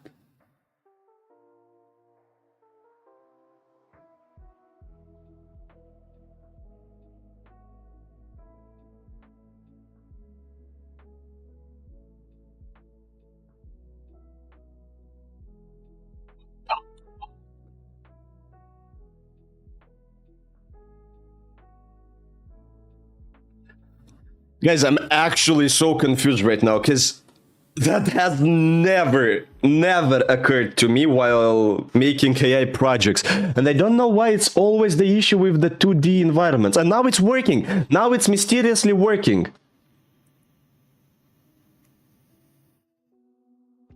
Sure. Okay, yeah, so we can move. Nice. What the fuck is with the FPS? Why does it look like it's 5 FPS and not 60? Am I seeing that? Am I the only one seeing that? It looks like it has no frames, but it says like 70. What the hell? It might be related to the text outprint. Here is a little hint, by the way, for those who didn't know. Printing stuff is so fucking computationally consuming, and honestly, I don't know all the details about it. But like a long story short is, imagine that it actually has to display something every time you want it to write something. So it's actually more things that is happening. So, oh my god, it's the legendary blue dot indeed. Skill issue, nah. I mean, it is working. I got it working. So how can you doubt my skill issue? But I'm still confused about this.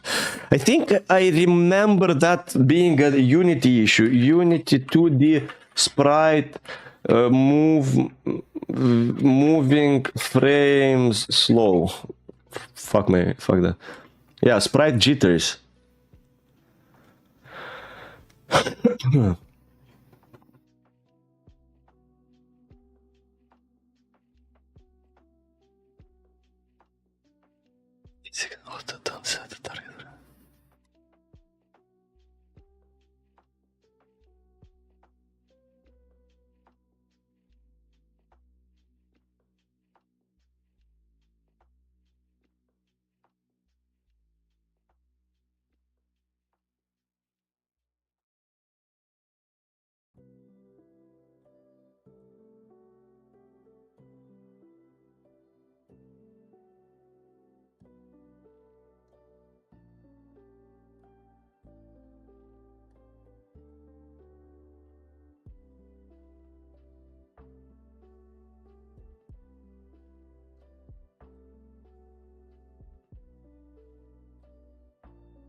Are they really blaming my screen for the jittering in the 2D system? Like, what the hell?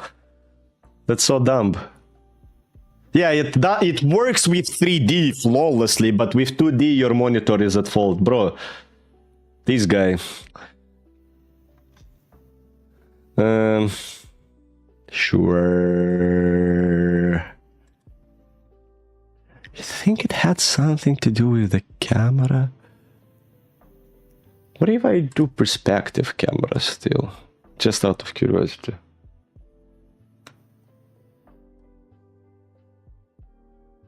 It's turning into Skynet. Yeah, that's the first evolutionary step before taking over our planet. Nah, it's still fucking jittery.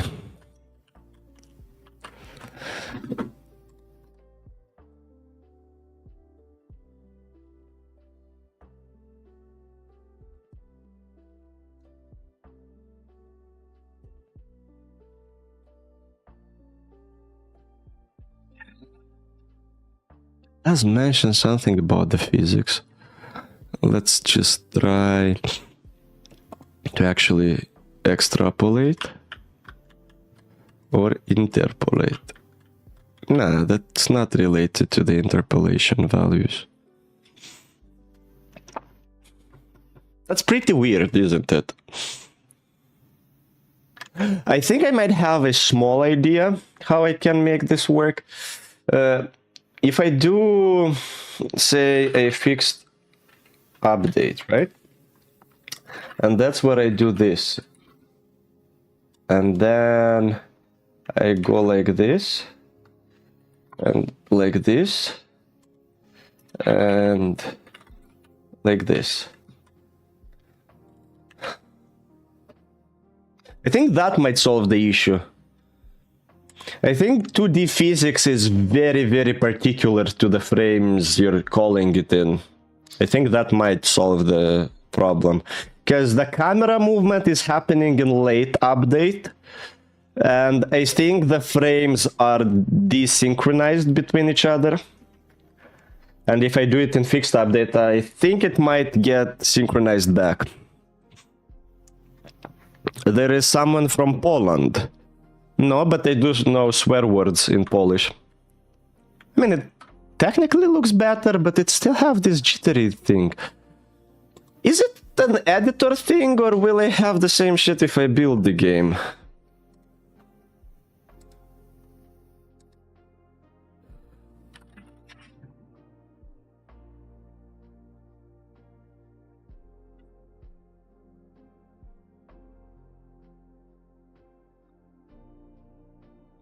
What's the name of the blue dot? Bludo. Bludo. Bludo is the name.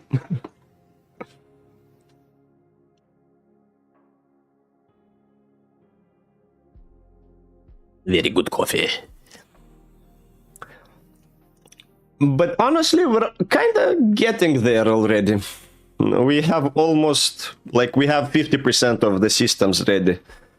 We need to, like, the movement is working, we just need to implement the collision and combat mechanics. Then we need to create, like, some sort of spawner, and then some sort of environment reset. And once we have that, right, time to cause problems. Zero more like dumb. Why would you say that? That's so mean. That's so mean. Why did he say that? Why would... Oh my god, why? Why would he say that? It's so mean, so mean. Oh my god.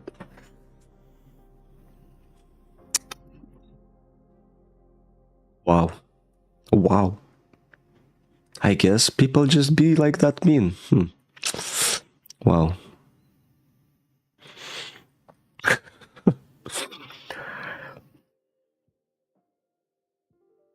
Why is it building so long? For fuck's sake, there is one circle, one 2D circle that you have to build. Why are you taking so long?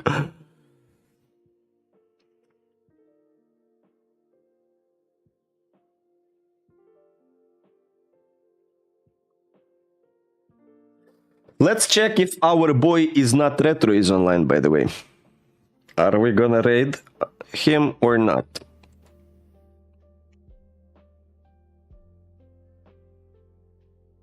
Nah, he offline. He offline.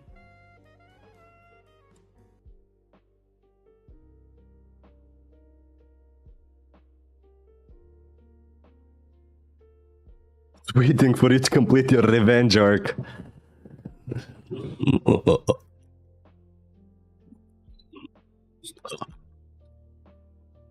Yeah, I still gotta work on my evil laugh, but it's work in progress. How is the other idiot doing, by the way? Yeah, that's the block it gets stuck at. Like this one, and for some reasons it just keeps jumping backwards from this one rather than going further to the next stage, and I really don't know why. And as you can see, I tried here doing some small changes where he actually gets spawned on that next block. So once the environment resets, you will see he has like 15 more seconds, I think, to go, and the environment will reset at round 68. He will get spawned on this block, and then he will just jump immediately off it instead of going further up. And I'm struggling to see the reasoning behind this action, honestly. He used to get stuck on the bottom layer, but then he kind of figured out a way of going higher. Here, though, not a chance. He's just doing this, and he's been doing that for like past 15 hours, I think. Yeah. Yeah. We need Zuzello Wiki, someone make it. Oh god.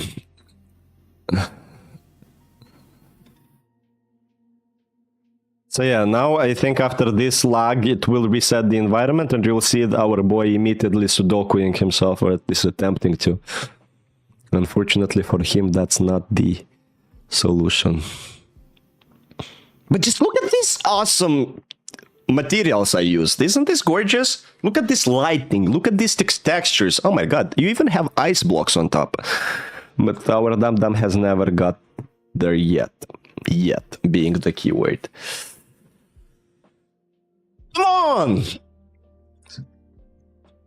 Why is it writing to the buffer so long? I want to show my peers the progress. I guess Steve just got shy. Whatever. Oh, our blue dot is here. Oh yeah, in the final version it's not that laggy. It's pretty smooth here, so I guess we'll just keep working. What the fuck happened here? Oh, okay, he's back. And immediately off the map. At least now he's kind of chilling on stage 2. He used to be falling all the way down to stage 1 before. Maybe I gotta increase the punishment. Maybe I do. Maybe I do. Maybe I have... Oh, yeah, and he fell to the first level, but he's doing it rather fast now. And that's the part where he's broken. Anyways, enough of this idioto. I remember how Pogo, Chickles, Greg, and Steve are your children, lol. What? Guys, I promise I'm not fucking my PC. Nothing like that. We have purely work relationships with my computer.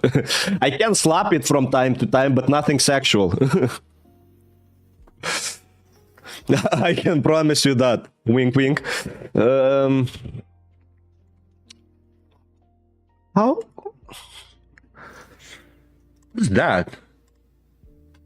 Well, you have a shit ton of issues that you have no clue about. You press this button and you don't have them anymore. Stream is currently offline. What the fuck is this gaslighting from the bot? Why is the bot currently gaslighting us? Oh, hello everyone. PHDev 2024. Are you changing your nickname every year to be relatable? Because it's 2024, but what will you do in like 3 months when it will be 2025? Are you gonna change the nickname or are you gonna keep it? And Fear deleted his message before I managed to read it. Zuzelo, you haven't been streaming. Oh yeah, the whole 2 hours that I've been on stream, apparently I've been talking to my schizophrenia, I guess. Are you even guys real? Are you even real, or are you just the result of my imagination? What is real? And how the fuck did we get into philosophy from just trying to move a stupid circle on the screen? How did we get into philosophy? No, let's get back to this.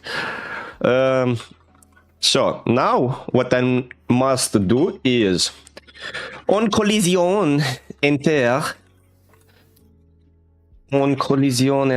2D if collision transform try get component player actually fuck that, I don't need, or actually no, I need, and it's gonna be a out variable, outgoing variable out. Why is it Russian language? Maybe it's var. What's happening? Out. Don't change, please. Don't change. Don't change. Please, please, please, please, please. Nice, nice, nice, nice, nice. Okay. So, if this is another player, and player doesn't equals this, we do print bomb. Fuck. Print bomb.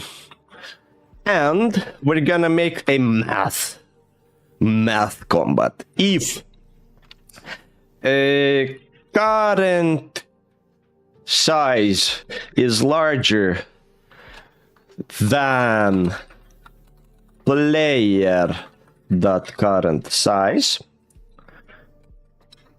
then we have an else here.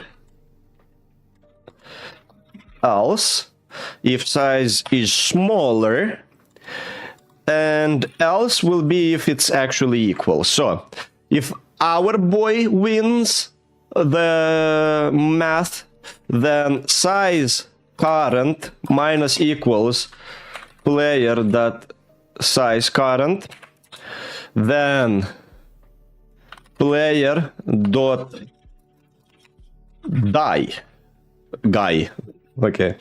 I need public void die.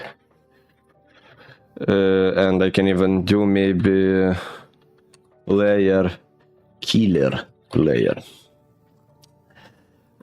Die this. Otherwise, we're gonna do player dot current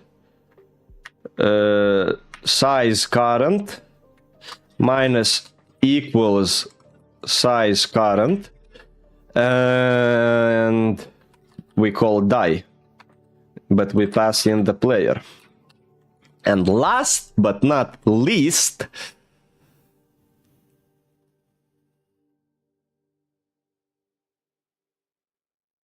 both die, I guess.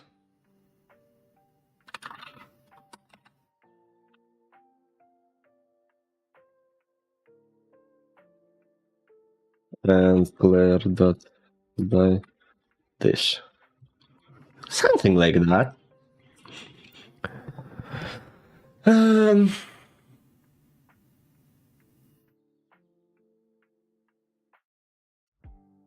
The crash wasn't your fault. Zella forgot to shrink Steve. He just broke through. Camera and stream is gone, lol. Oh, it is. Maybe we're the ones... Wait, and stream? Did the stream also break? What are you talking about? What do you mean the stream is gone?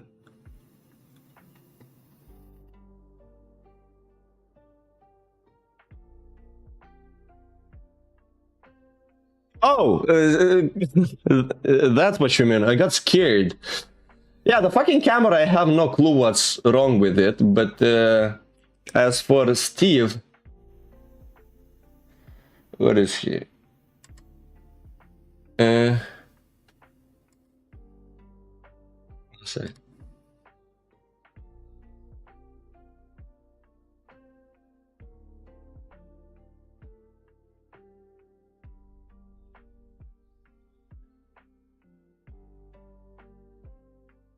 We're crazy and we've all been hallucinating. Zell, Richard, maybe. I never seriously believe he existed anyway. Zell, are you real? Are we real? He's not listening to us and we can't see him. It's all simulation. Wake up. Camera and stream is gone. Zell, you dumb the... All we see is Steve. Steve is live. Steve is everything. In Steve we believe. Only Steve is real. Well, now you can't see Steve either, can you? You know? The camera disappearing and appearing, that's one thing, sure, whatever. What I don't understand is why the hell this became an entire screen when it used to be only behind the chat. Because I didn't change anything. I did not change anything.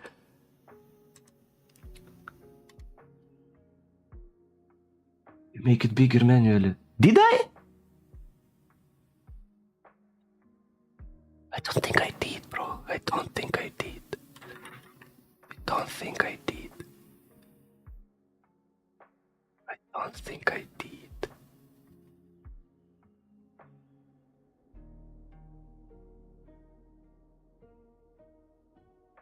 I'm gonna take your word for it, but I don't remember making it bigger. I do remember moving... Oh, wait a second.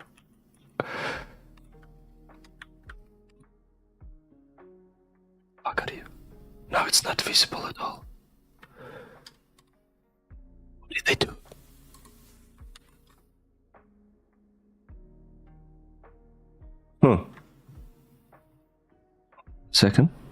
One second. I need this idiot to stop lagging once again, but I think I might know what the issue was. Okay, finally. If I move you back here, are you gonna behave? Yeah, nice. Okay, now it's working. Let's go. What do I wanna do now? What was I working on before all this bullshit happened? Oh yeah, we're checking if the different teams and the collision between them actually works. So this one is gonna have a start speed of 0.1. No, Steve. What do you mean? There he is. There he is. That's our boy.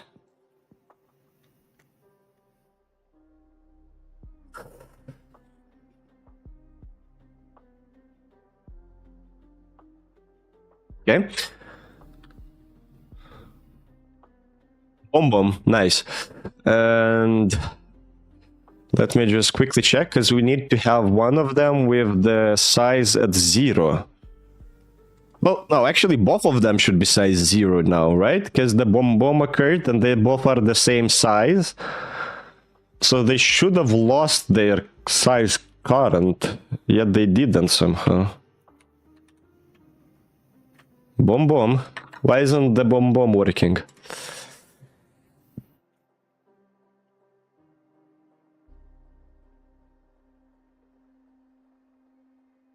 Oh, yeah. Because I'm doing this bullshit. Makes sense. Makes sense. Stop yelling at me. I'll do this for now. Game object that set active false, but then I'm gonna add a object pooling so for this purpose.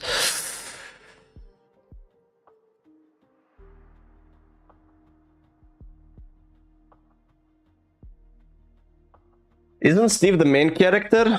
In Minecraft he is, yeah. Red Lego. Be careful not to step on it.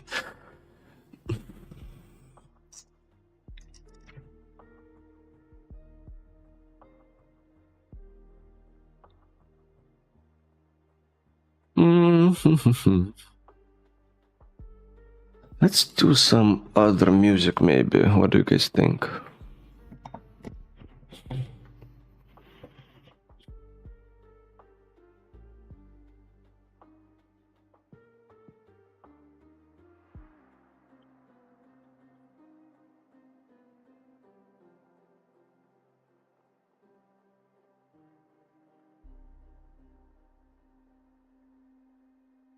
I don't know what music I want to play. You have your chance for music suggestions, guys. I'll be checking them out. Maybe we can find some nice playlists. That being said, now when you guys collide, you should disappear. Nice. That worked. And if I make my boy 2, he should shrink.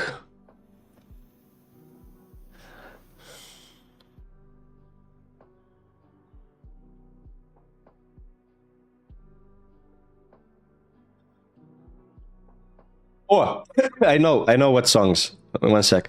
Fuck.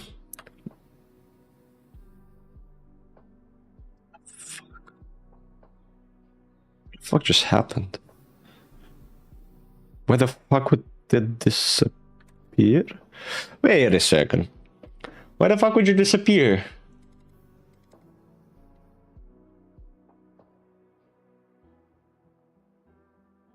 Yeah, why would this guy disappear?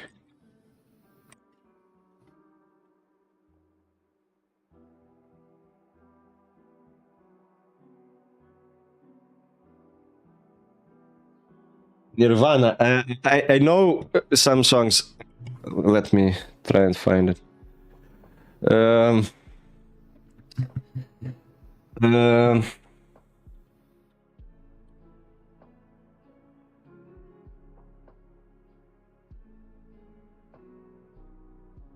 There are several mashups that I find really cool. That's one of them. Oh.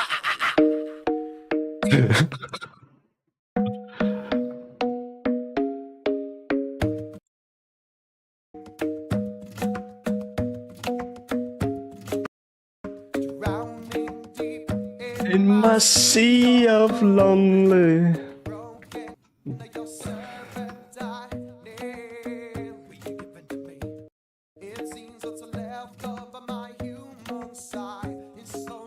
Changing. It sings to Zilla. Like shit. Suddenly it changes. Suddenly it changes. Why did it disappear? It shouldn't have disappeared. Enemy.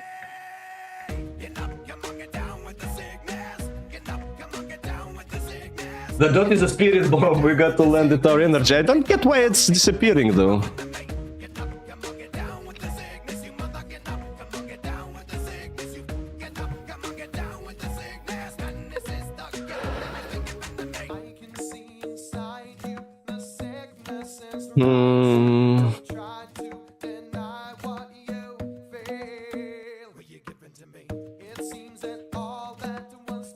Fix the bot. I have no clue how to fix it. Just try to ignore it. So yeah, I don't know. But I think I know how to fix this one.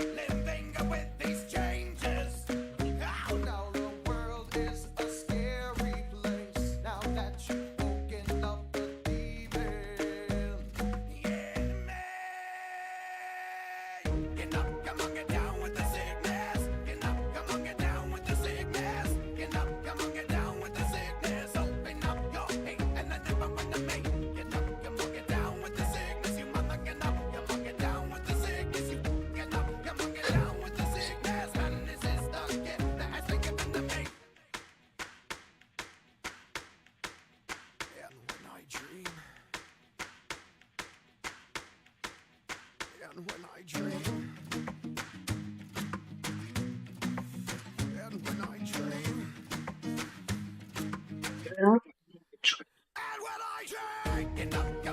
down with the success, down with the sickness, get down with the sickness.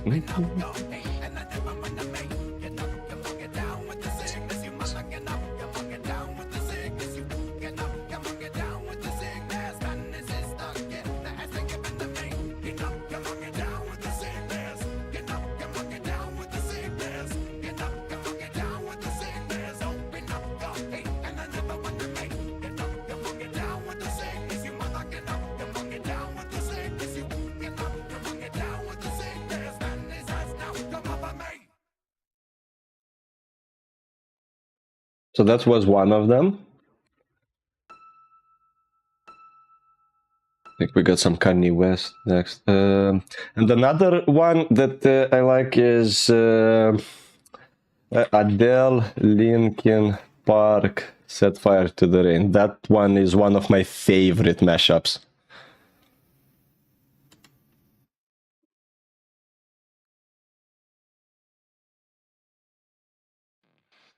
Play Nirvana. Yeah, we can do that afterwards. Yeah.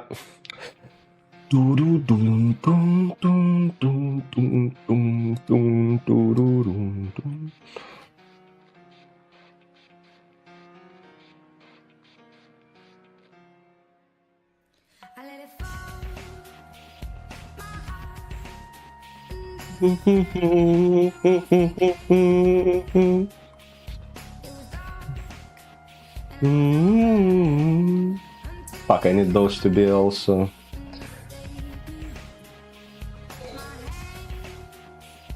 But my knees are not too weak. In your arms, when I'm falling to my knees. That I never knew.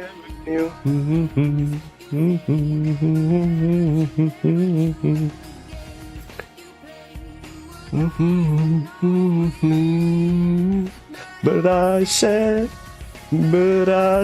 fire to the rain.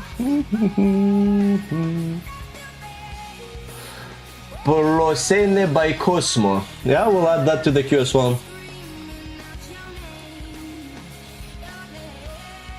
I see Steve jumping, I don't question why he's here. Good.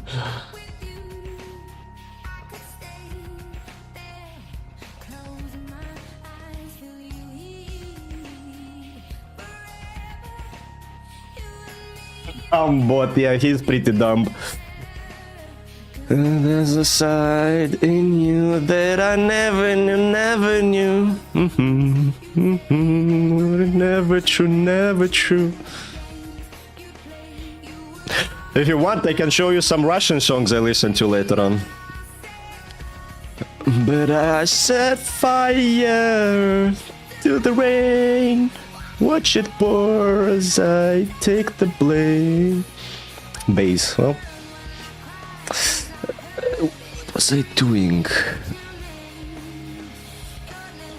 Interaction delay. We'll set it to 1 second, right? To the rain. I think that should solve the problem with our bigger ball disappearing. Pliocene.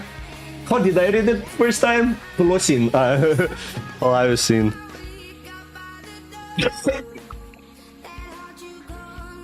Yep, now it's working.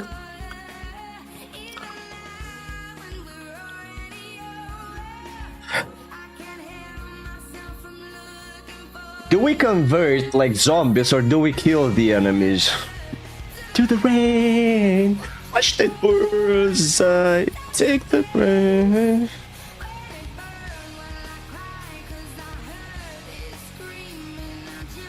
Wait, no, that's Metallica, nothing else matters. Nirvana is, yeah, Smell Like Teen Spirit. To the rain.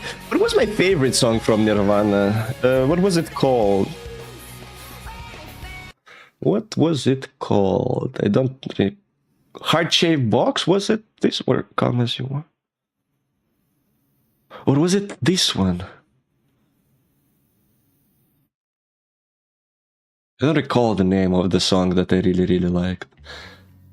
I think it's this one.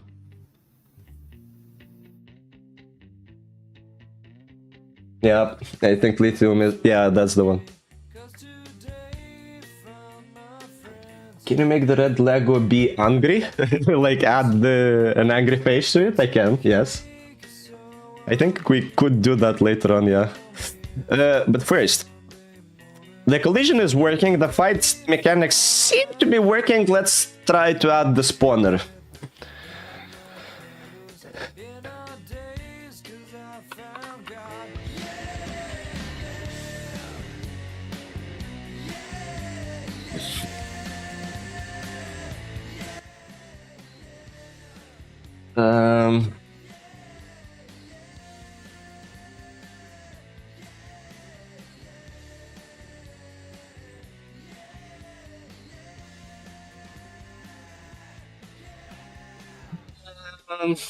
Scripts.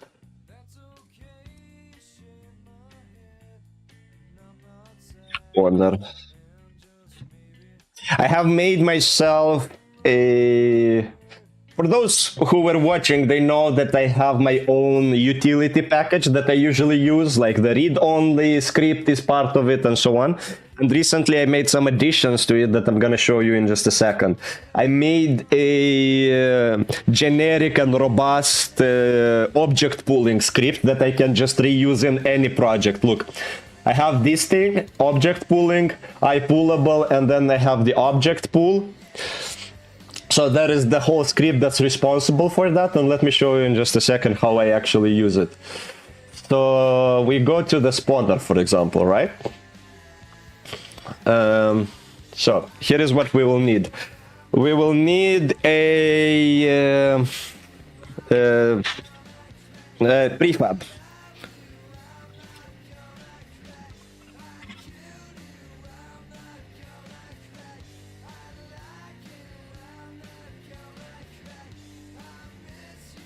So that's gonna be our player prefab. Then what I'm gonna have here is a private object pool of the type player, and I call it player pool.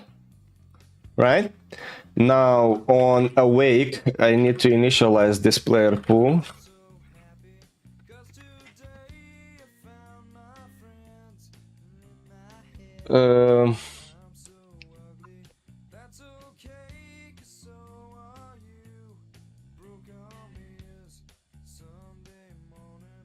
Okay. How did I make the constructor? Yeah, object pool. I need the pref. Okay, so those are the parameters. So here I'm passing in the prefab first, then the initial size, I'll set it to 1. and then the parent will be this transform. So we've created the pool, and now I'll do just for debugging so I can show you how easy it is. I'll make an update if input that get key down key code space. So whenever I press space, I'm gonna spawn a unit.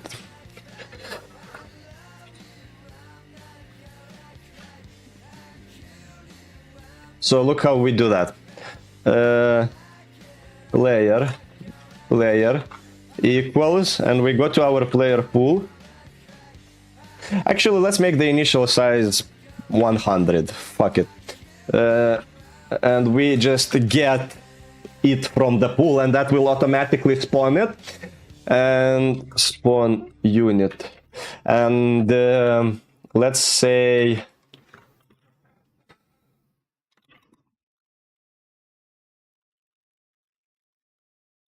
despawn unit. To despawn unit, all I need to do is actually let's do despawn all units. So what I need to do is player no, I need to do player pool and then reset return all. Boing, easy.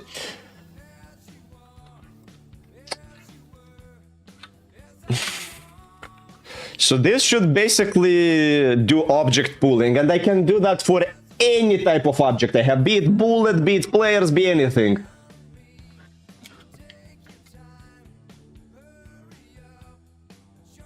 This is your progress after 2.5 hours, nice. I could make the Discord bot also run on Twitch bot if you want, so there would be a ton of integration. We can think of that later, but at this point I don't think that is required. As for the progress made, I think we did pretty nice progress so far. I think we're pretty close to kind of wrapping it up, more or less. Mustard Moose, hey, welcome, welcome, welcome. Okay, so spawner. You to reach. Okay, what was the other suggestion? Pico Kiko, Coco Pico, Pliocene. Pliocene. I've never heard this group. Let's go with Cosmo Sheldrake. How are you? I'm doing well, thanks. Been better, been worse. How are you doing?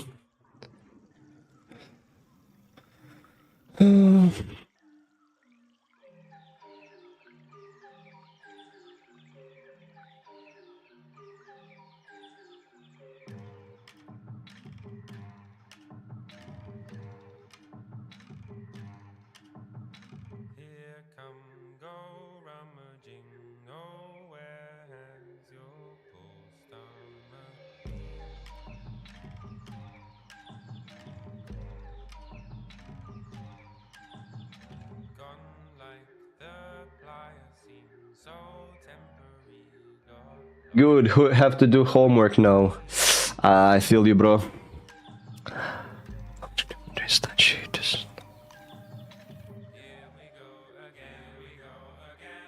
Oh yeah, I forgot to assign it.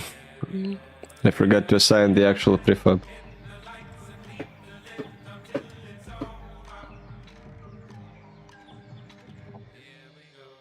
The instrumental part of this song really reminds me of Gothy.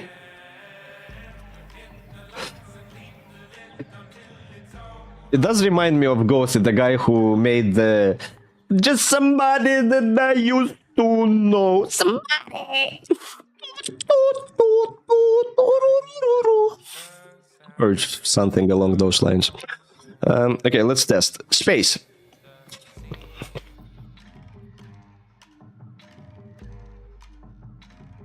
We can see this. Oh, I forgot to assign it a different key? No, I didn't. But why is space also removing my unit? Did I forget to... It shouldn't be removing the unit afterwards.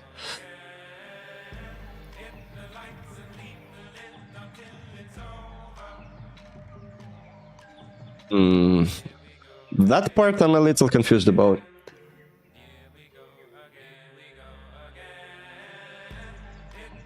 Gone like the Pylocene. Yeah, I mean, it's pretty dope, and as I said, it does remind me of Gothi.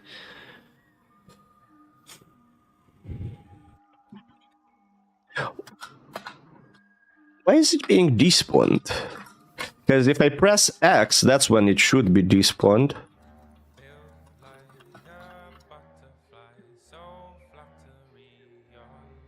That shouldn't be how it is supposed to work. I'm not gonna lie.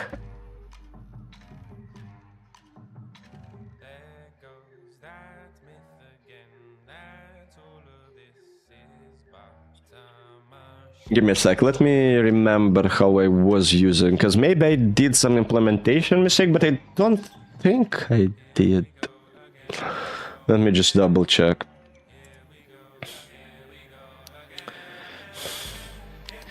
Where did I use it? Where did I use it? I used it in the AI contest project. If I can find it, of course.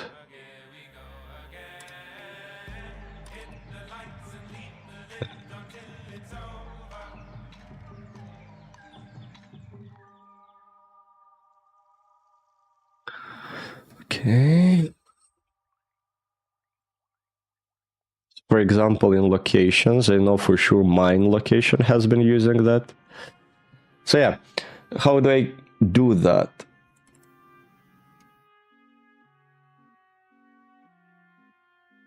Have this whole interactable manager script, sure.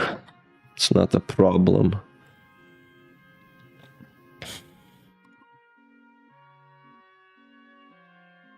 So how exactly do I do that?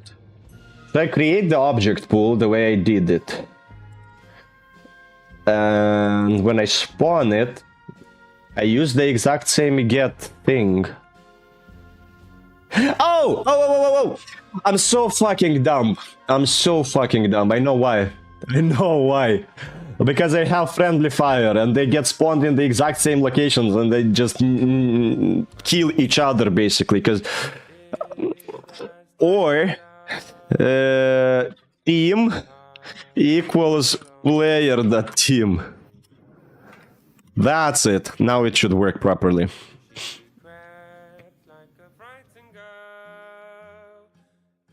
I'm the third watching. Nice. Welcome. Yeah, it does show we have 2 viewers on YouTube and 5 viewers on stream. Oh, on Twitch. Okay, now it should be working and we should get closer to the part where we actually spawn 25k of those.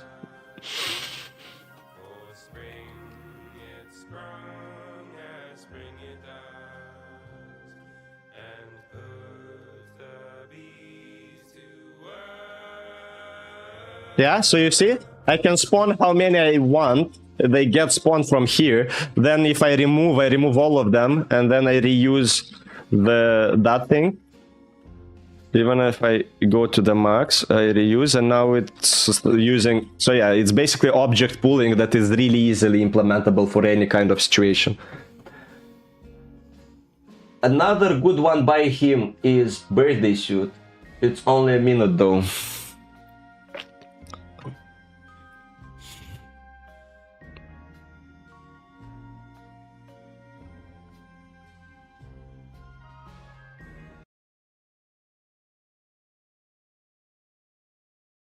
Oh wait, Lyocene is not the artist, it's the song.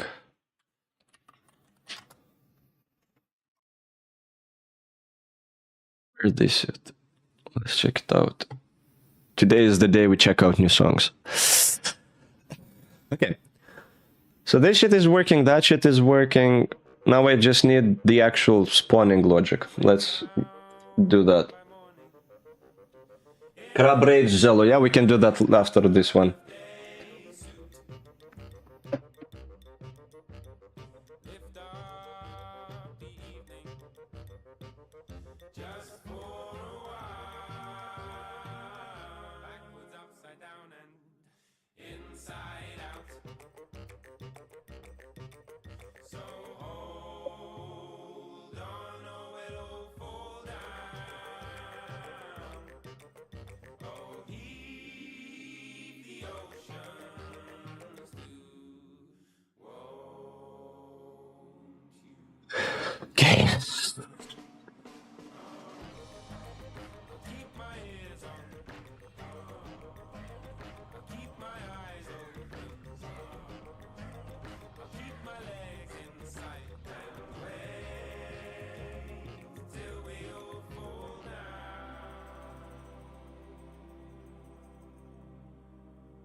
Okay.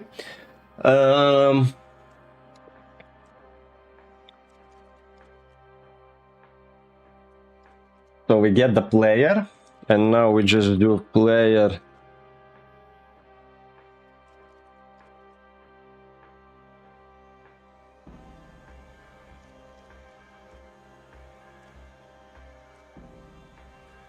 I don't think the visuals will work, but we'll fix that later. So we'll do player.team. Actually, no, I think it would make more sense to have something like public void init agent. We'll get here like integer team, for example, right? Then we'll get float start size. Then we'll go to float start hunger, and then we'll go to float start.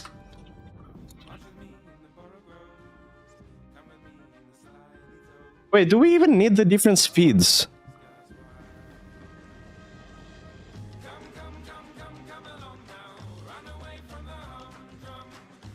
Do we want that? Do we even need different speed for the agents?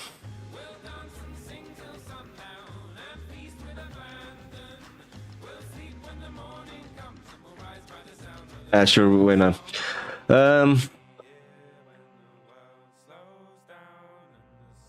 So I'm gonna do.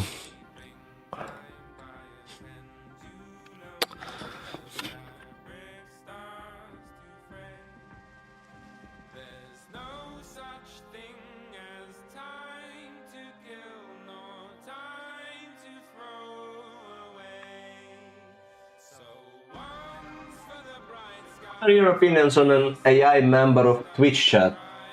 I think it's nice. I would like to make not a Twitch chat member, but I was thinking of making like DuckDuck made. Follow his tutorials and make like the AI chatbots that the Twitch chat can interact with and get some feedback and so on. But yeah, currently my head is like full of the projects I'm trying to get working, like this one. But in nearby future, yes, we're gonna have that as well.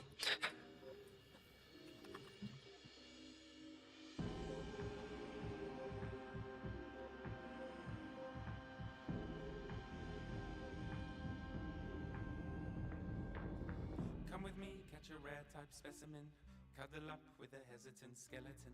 We'll break our fast with friends. Once we're fed, we shall disappear rapidly. Many moons to the west of here and happily. Our journey never ends. Shut your ears when sirens sing. Tie armbands to your feet. Listen up and you won't go wrong again. Float along on the verseless song and then get to where the two ends meet. Come, come, come, come, come along now. Run away from the humdrum. We'll go to a place that is safe from greed, anger and boredom. We'll dance and sing till sundown and feast with abandon. We'll sleep when the morning comes and we'll rise by the sound of the bird song.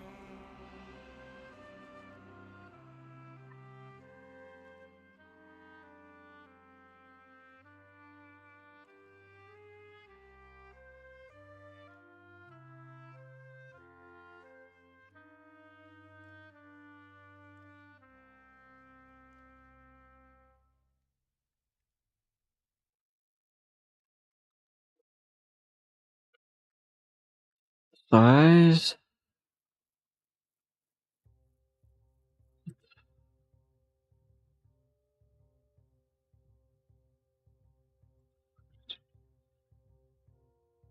Like this. Start size. Start. What's the pro? Oh.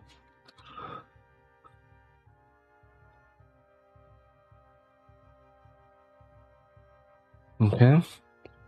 Only this one, start hunger, I'll set it from 50 to 100. And start speed will be from 0.1 to 3, just a random value. Or maybe we'll set it from 1 to 3. Dinner, be right back. If stream ends, then DM me, send new invite code with admin permission. Yeah, I'll definitely reach out to you, but I'm not sure if it's gonna be right after the stream, because I'll have to go eat something and take a small break. But don't worry, we'll figure out how do we implement the bot on the server. Because, yeah, since we're gonna deploy it from your side, it shouldn't be too big of an issue. Okay. But immediately after the stream, I'm gonna eat something, because I'm starving. On all teams. So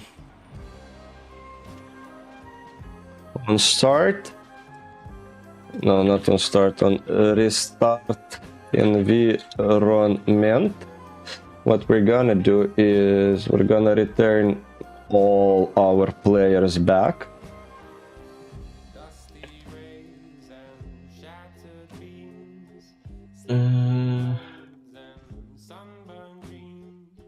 I'll have to think about that a little bit more, but first spawn all teams. So we go through all the number of teams and number of players. We spawn the player, we assign the necessary team.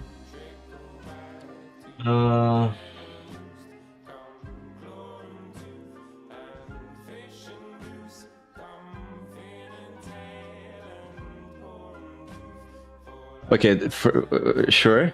And restart, we return them all, and then we gotta spawn all the teams once again.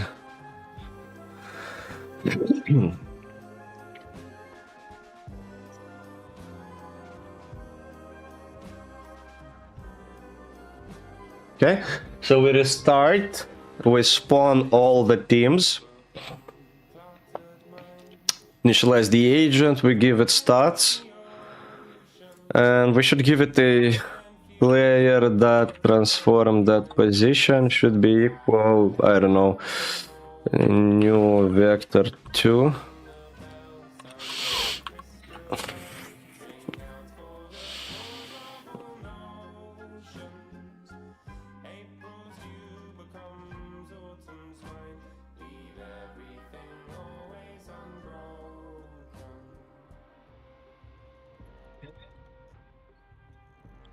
Something along those lines should suffice.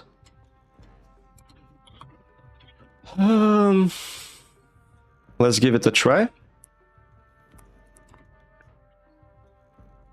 Let's give it a try.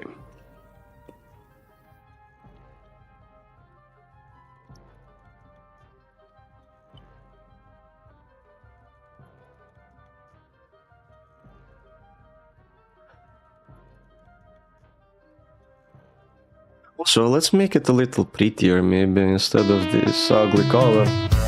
Hey, Sniper, thanks for the follow. Welcome to the stream, and thanks for your follow.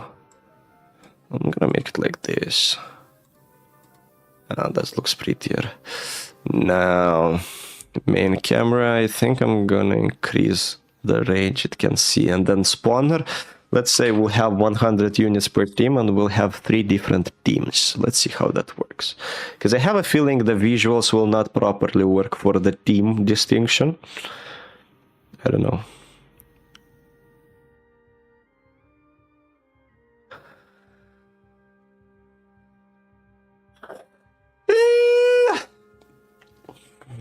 What do we have? What do we have here? Wait, how many units did you spawn? That's not 100 units, is it? It doesn't look like 100 units, bro. I think Did I make a mistake here? No, number of teams and number of units per team. So that has to be... Oh, fuck. I just hit my leg. I hit my leg on the table. I just saw the stream a bit ago. Can you give me a quick summary of what you're making? Yeah, sure. So here, what you're seeing in the background of the chat is I'm training an AI to do parkour. And what I'm doing in terms of coding here, I want to make a simple AI fight with simple shapes, but with ginormous amount of units on screen. So I want to have like 25,000 versus 25,000 and they fight and so on. So currently I'm trying to get the soldier spawning to work properly. For some reason it didn't though. Number of units per team, 100, but it didn't do that, did it? Don't think it did. Don't think it did.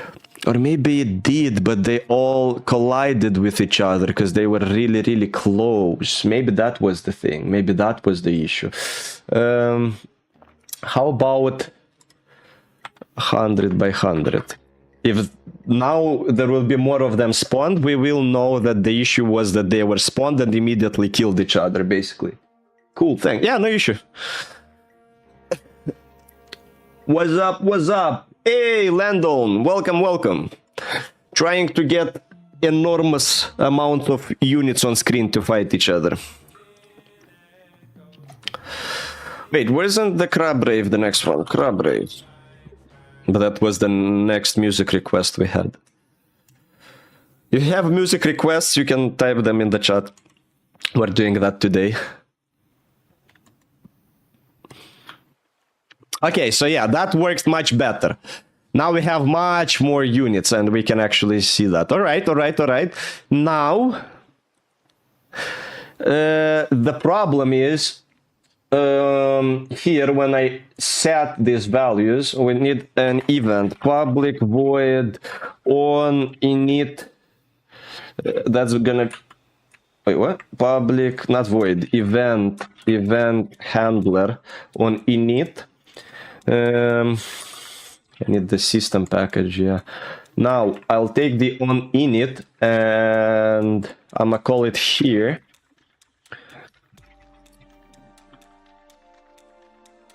Event arguments empty.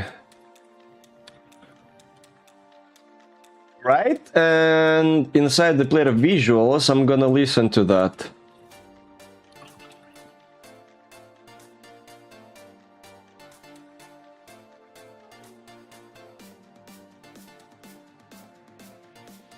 This is happening here instead.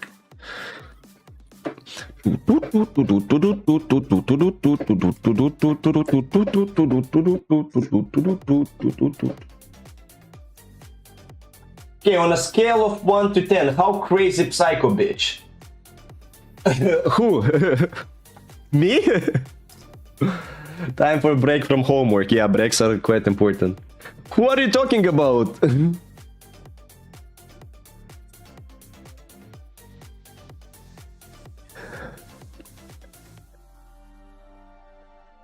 I don't want focused. Start. Oh, that's a song name.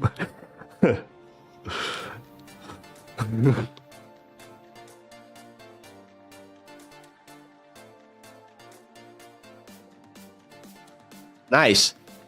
We have all the different teams now spawned across the map. And they should all be able to move, right? Yeah, nice.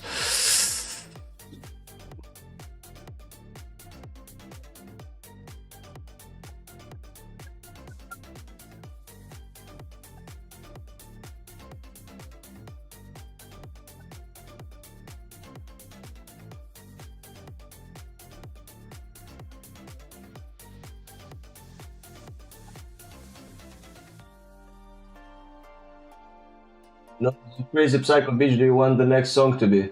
Oh! I mean, the more chill it is, I guess, the better. So it actually helps focus on the work rather than distracting from it. Okay, so the spawning is working. Now I just want to test if the respawning is working as fine. Update.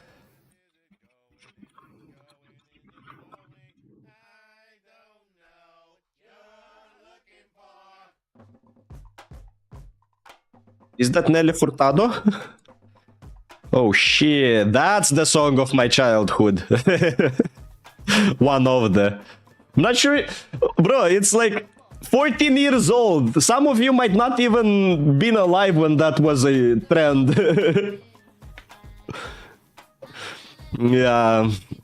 When I was in like 2nd grade and 3rd grade, that was the hit.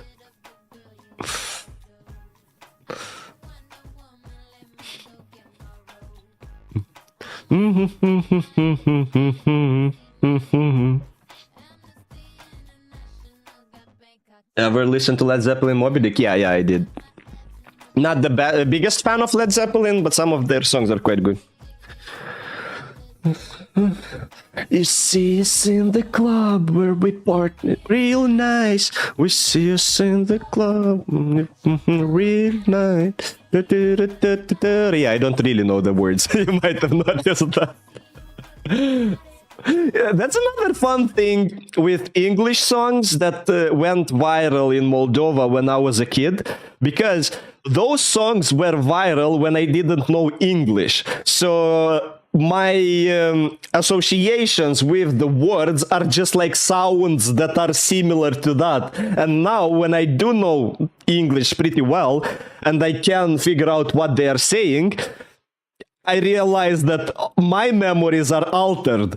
The best example, and that's gonna sound dumb for those who know English from the childhood, but this song by Akon and Eminem, it was like the hit like 15 years ago, 14 years ago.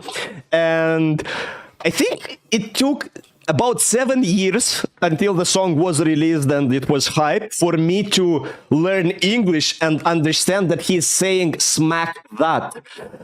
No jokes, nothing. Before that, I thought it was saying mak mak, like just what a goose would say, or like, a bird, like mak mak. And I even had an argument with my sister. She is 3 years older than me, so she already kind of had a clue about English words.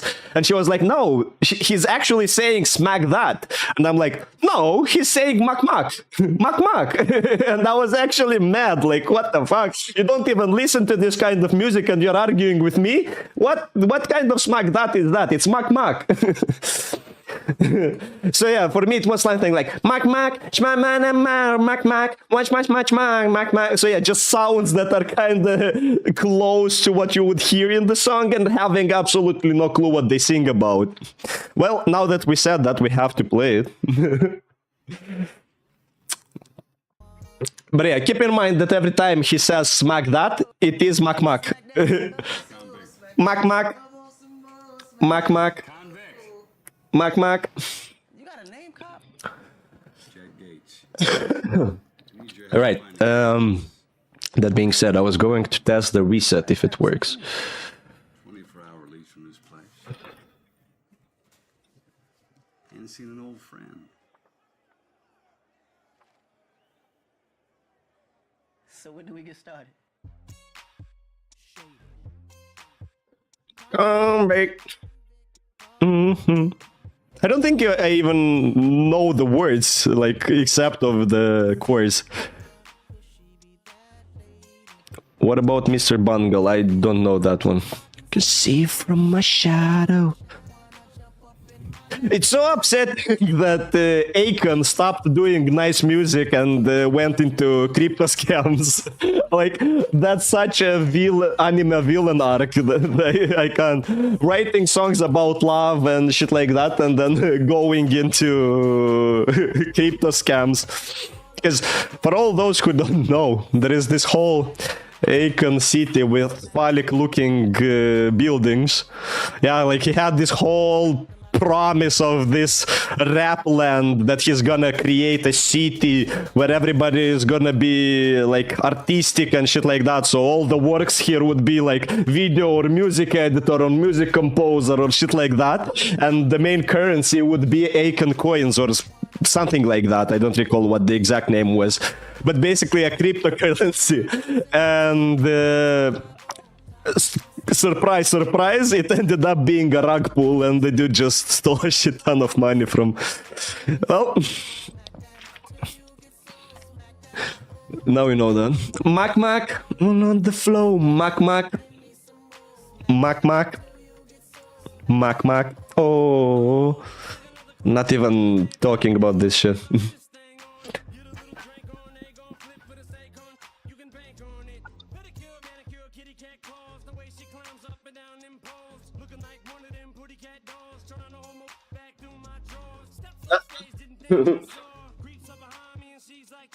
Again, stream is offline. This idiot. This idiot. I don't know what's wrong with the bot.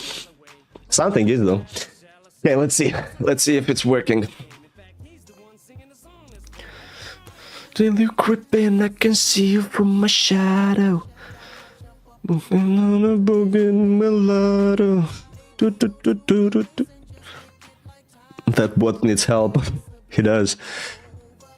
Okay, so the first pawn is fine, and then I press space, and then I press space again.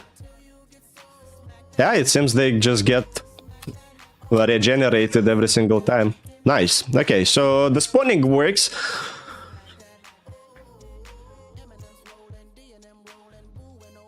So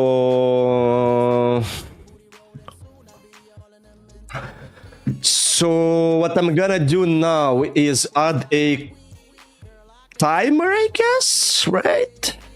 Because we basically only need the timer so the environment doesn't run forever. And then we need... And then we need just observation for the AI. And I think with that, the project should be mainly ready. When do you want to wrap this up? In about half an hour, I think. 30-ish minutes, more or less.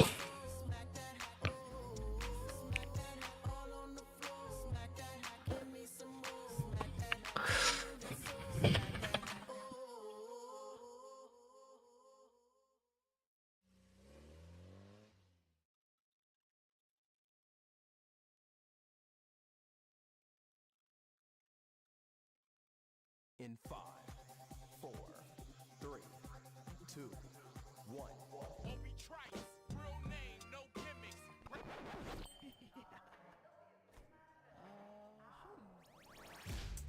Two trailer park girls go running outside, running outside, running outside.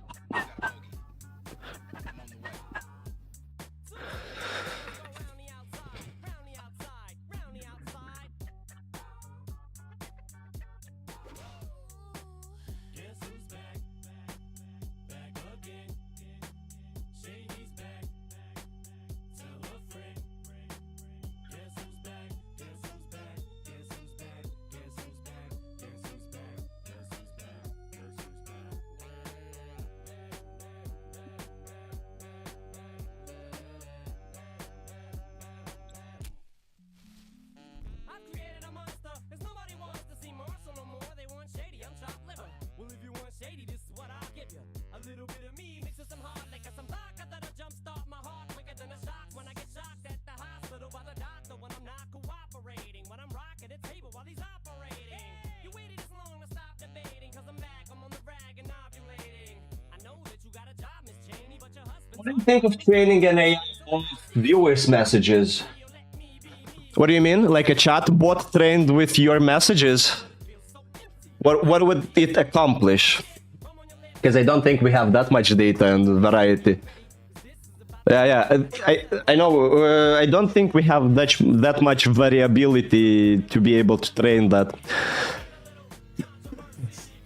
It wouldn't even be able, most probably, to make a full sentence because for a natural language processing algorithm, this amount of text, even if we take all my streams and all the text that have been there, that's like a drop in the water, a drop in the ocean. That's a very, very small amount of data.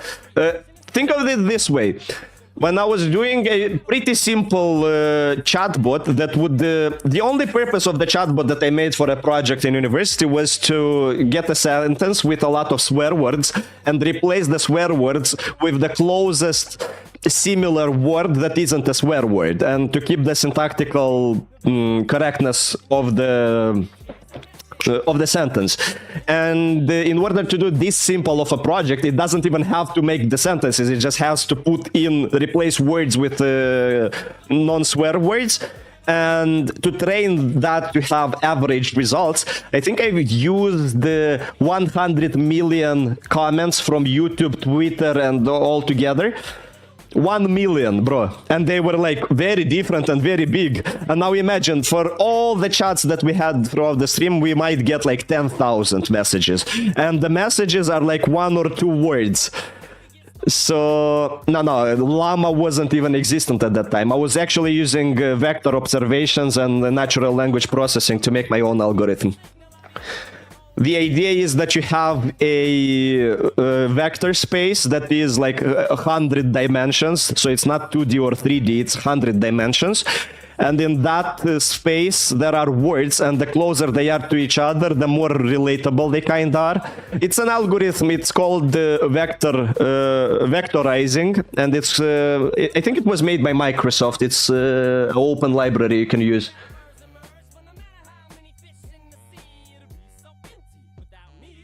Oh, you mean train on top of Llama 3, but giving this additional input?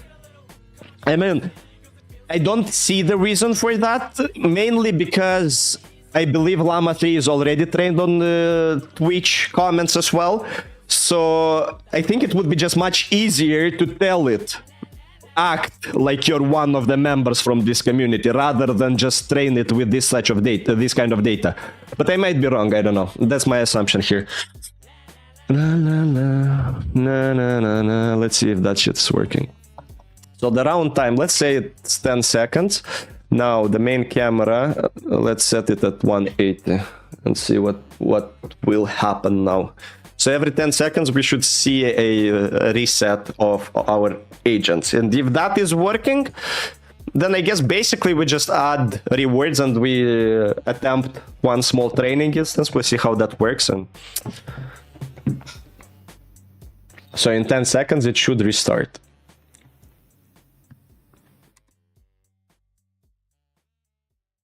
Okay, yeah, it did restart. And now let's just wait once again. In 10 seconds, it should restart once again. It is working. But here is the thing. It's working with 100 units. We need 25,000 units. Can we even get close to that, or will my Unity crash? Because we don't even have ray visions for now. It's just that. We'll see if that works. Let's have 2 teams for now, just so we don't melt my PC. Let's change the song. What do we want to listen to?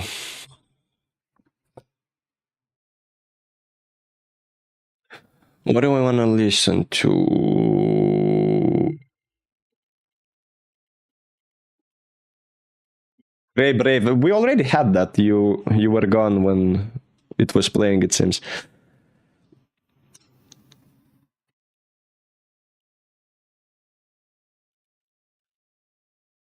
Okay, let's have something uplifting.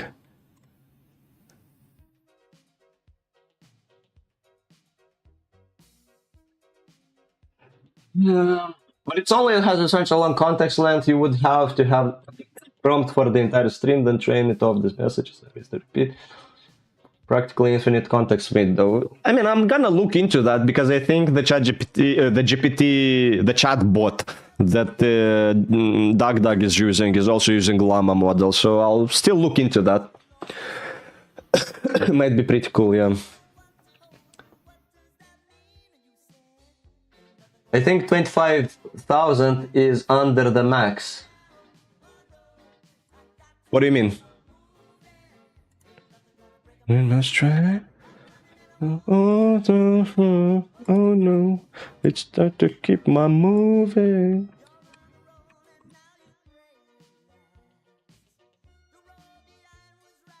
Okay, fingers crossed that my PC doesn't melt and that Unity doesn't crash.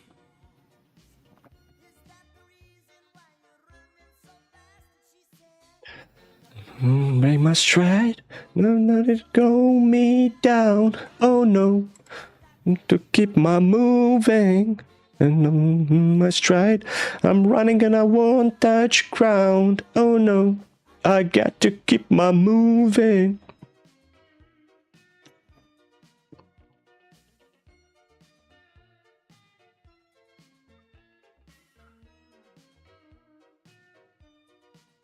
Okay, so it is taking quite a while to initialize.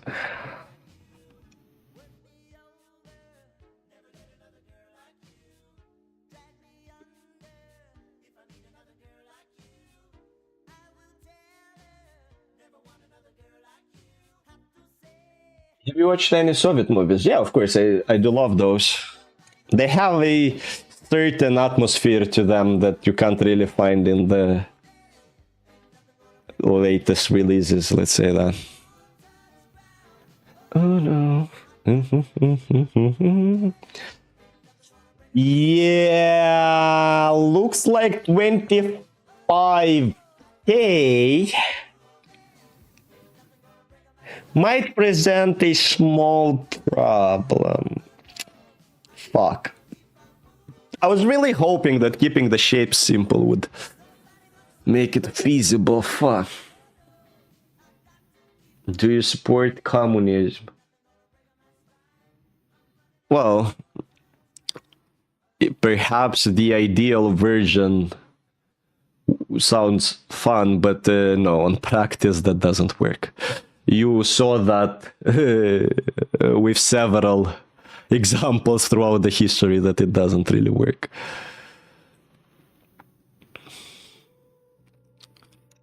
Again, some might make the argument that China is doing pretty well, but that's not really communism. I mean, just simply the idea that everybody should have like equal stuff, that sounds nice on paper. But then you get the human point of view, like what would be the motivation for somebody to work more if they get the same, like basically. And then you get the human greed factor in there and the corruption, and yeah, that's not really feasible.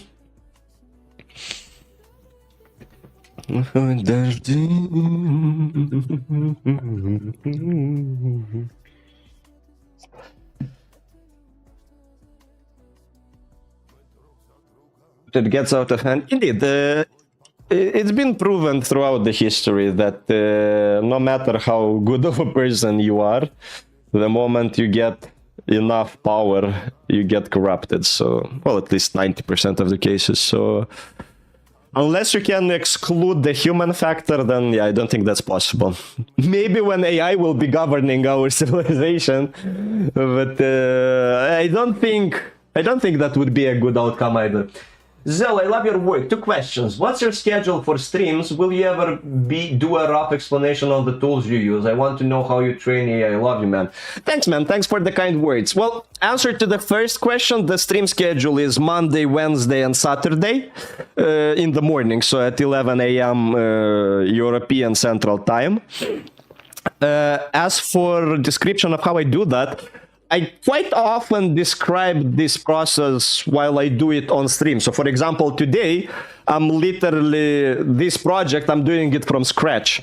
We're streaming for about 2.5 hours now, and all of that time I've been working on this project, including implementing the AI features. So usually that's when I explain it. As for a full-scale tutorial, I might do that, but if I do that, it's gonna be low-quality editing, and most probably it will be released only on Patreon, or on YouTube for members, because I don't want to make it a regular release, because it won't have the same quality. And yeah, basically, it doesn't have, if I do make a tutorial, it won't have the quality of my AI videos, thus I won't want to put it on my official channel.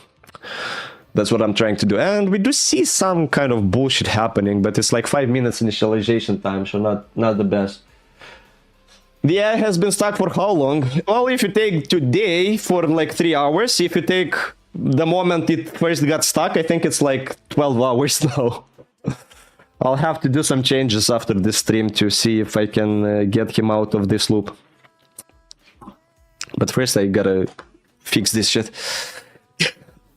Okay, how long are we streaming? Let's maybe slowly start wrapping it up. What's the longest you ever waited for AI training? I think it was something around 600 hours, about a month basically. What PC do you have? If you write !PC, you should get my specs on Twitch. An illusion lost in my dignity, my own confusion. Yeah, that's not really feasible now, is it? I still have two hopes. First one is, can I just stop it? Like, I don't think I can even stop it. My first hope is that if I make it 25k total and not 25k each team, that would help. And my second hope is... that once I make a build, it will work better than it currently is.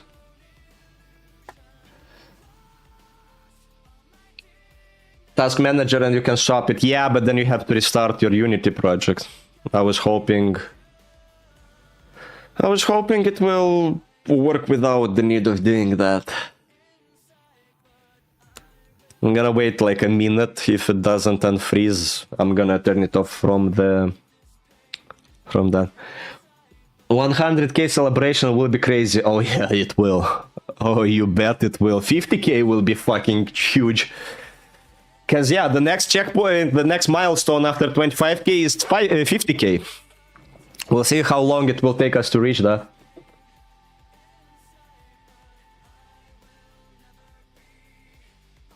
Okay, I think it finally is coming to life.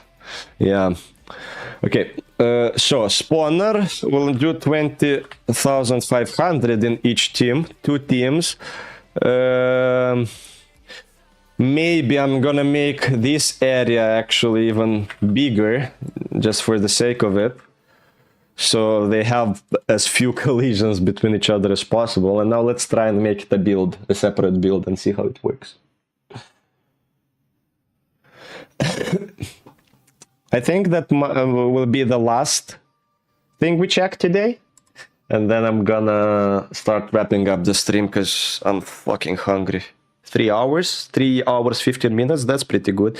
Try making 2 spawners. Yeah, I will. That is the idea. I'm not gonna have random spawns all the time. But just for testing the system, I think that's fine. I wanna see if that's even possible to have that many units without it lagging, you know?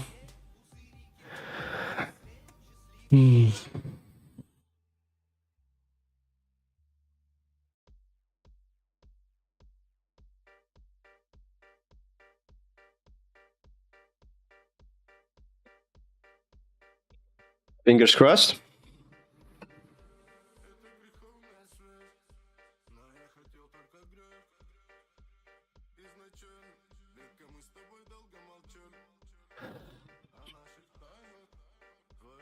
Yeah, don't think it's able to handle this amount of units. Fuck.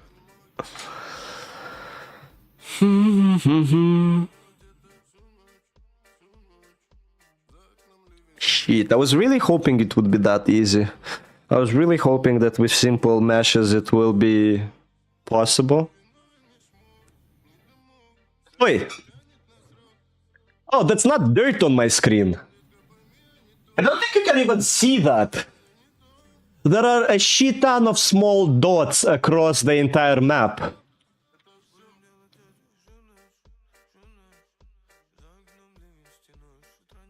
Can you even see that? I don't think you can even see them. Wait a second, but it seems to be working. What if I make the time around 60 just so it doesn't crash every second? Here we bring it back to like 2000. And then here, the camera.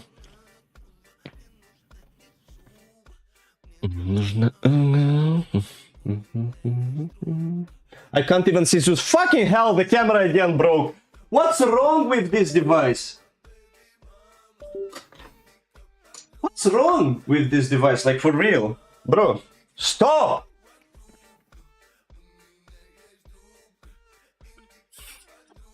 I hope that served as a jump scare. That could have been a nice emoji, by the way. When somebody says something weird, that would be the emoji. Like, what the fuck you just said? The stream is currently offline. Fuck you.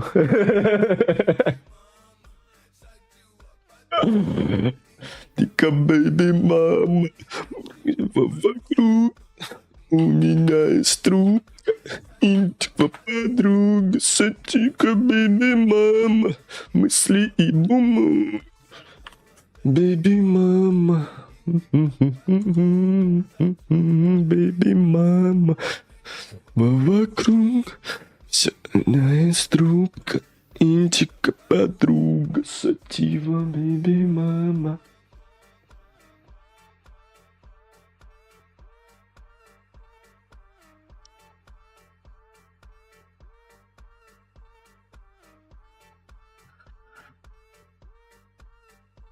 I was actually planning releasing this guy on this Friday, but as you can see, he's a bit struggling. Oh, wait! What if we turn off the training? Maybe our boy is consuming too much brain power. Let's turn off this guy. Stream is currently offline. Are you fucking kidding me? I think it's something wrong with my internet connection, maybe. I think it might be related to my internet connection. Shit. Might be. Okay.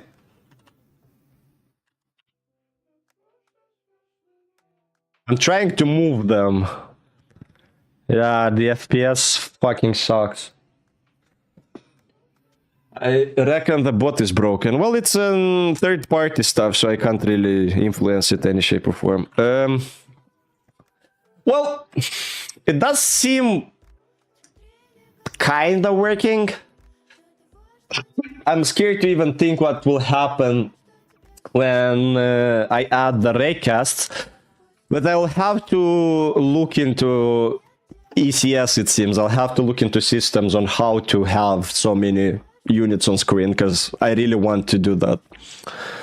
Well, okay. I think that's pretty good progress for today. Use lower quality images. Yeah, I'll try various methods. I'll try some maybe more better object pooling. I'll try some rendering techniques. I'll see. Maybe I'll try various versions. At least it rendered indeed, and even the movement was working, but they had like 3 FPS or something, which is not too bad. Before you leave for food, could you add my bot request? I think that will take a little more time than just adding the bot, because we'll still have to discuss what permissions it requires and how we can avoid giving it too many permissions. I guess, what is the functionality that it currently can do? So, is there any functionality that wasn't tested properly? Because that's the thing I really don't want. I changed the perms. I don't want it to have untested functionality before it goes to the... And send you a new link. Okay, we can give it a try.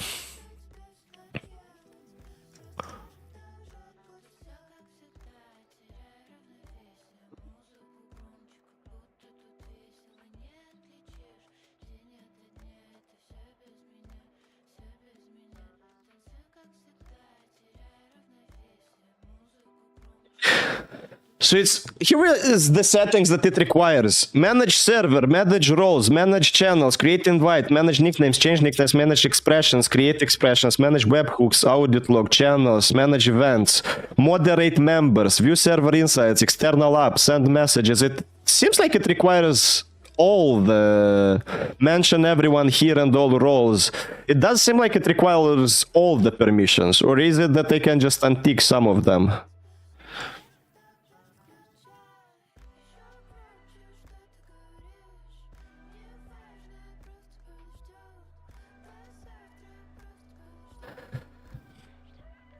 Because here is the thing, if we will try at a later stage to add some system and maybe it will be a little bit more complex, and we do a fuck up and it has all the permissions, it can have pretty drastic results on the server.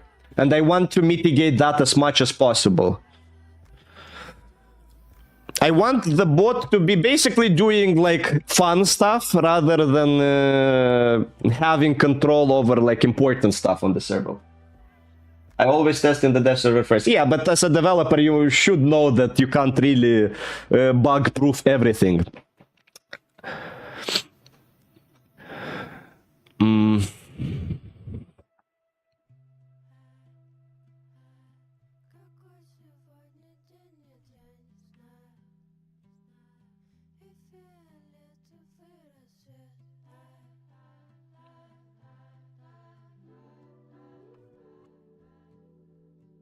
Like, for example, why would it even need the requirement to mute members if it's not a moderation bot?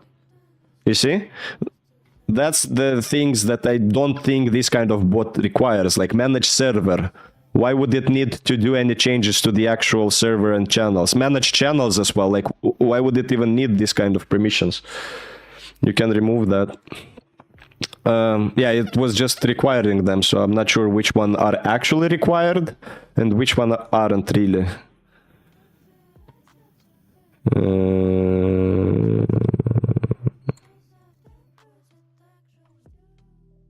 Okay, let's see. Manage server, manage channels, manage nicknames.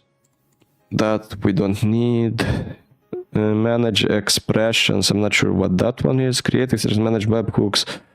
View audit log, view channels, manage events, create events, moderate members. So that one we don't need either. View server insights. I don't think we need this one. Use external apps, send messages and threads, create public threads, private threads, send text-to-speech messages. I don't think it needs that one either. Manage messages, manage threads, embed links. Attach files, read message history, mention. I don't think it needs to mention everyone. Add reactions, emojis, external stickers, application, commands, create, polls, connect. Yeah, I think the rest are fine. Right? I did add it to the server.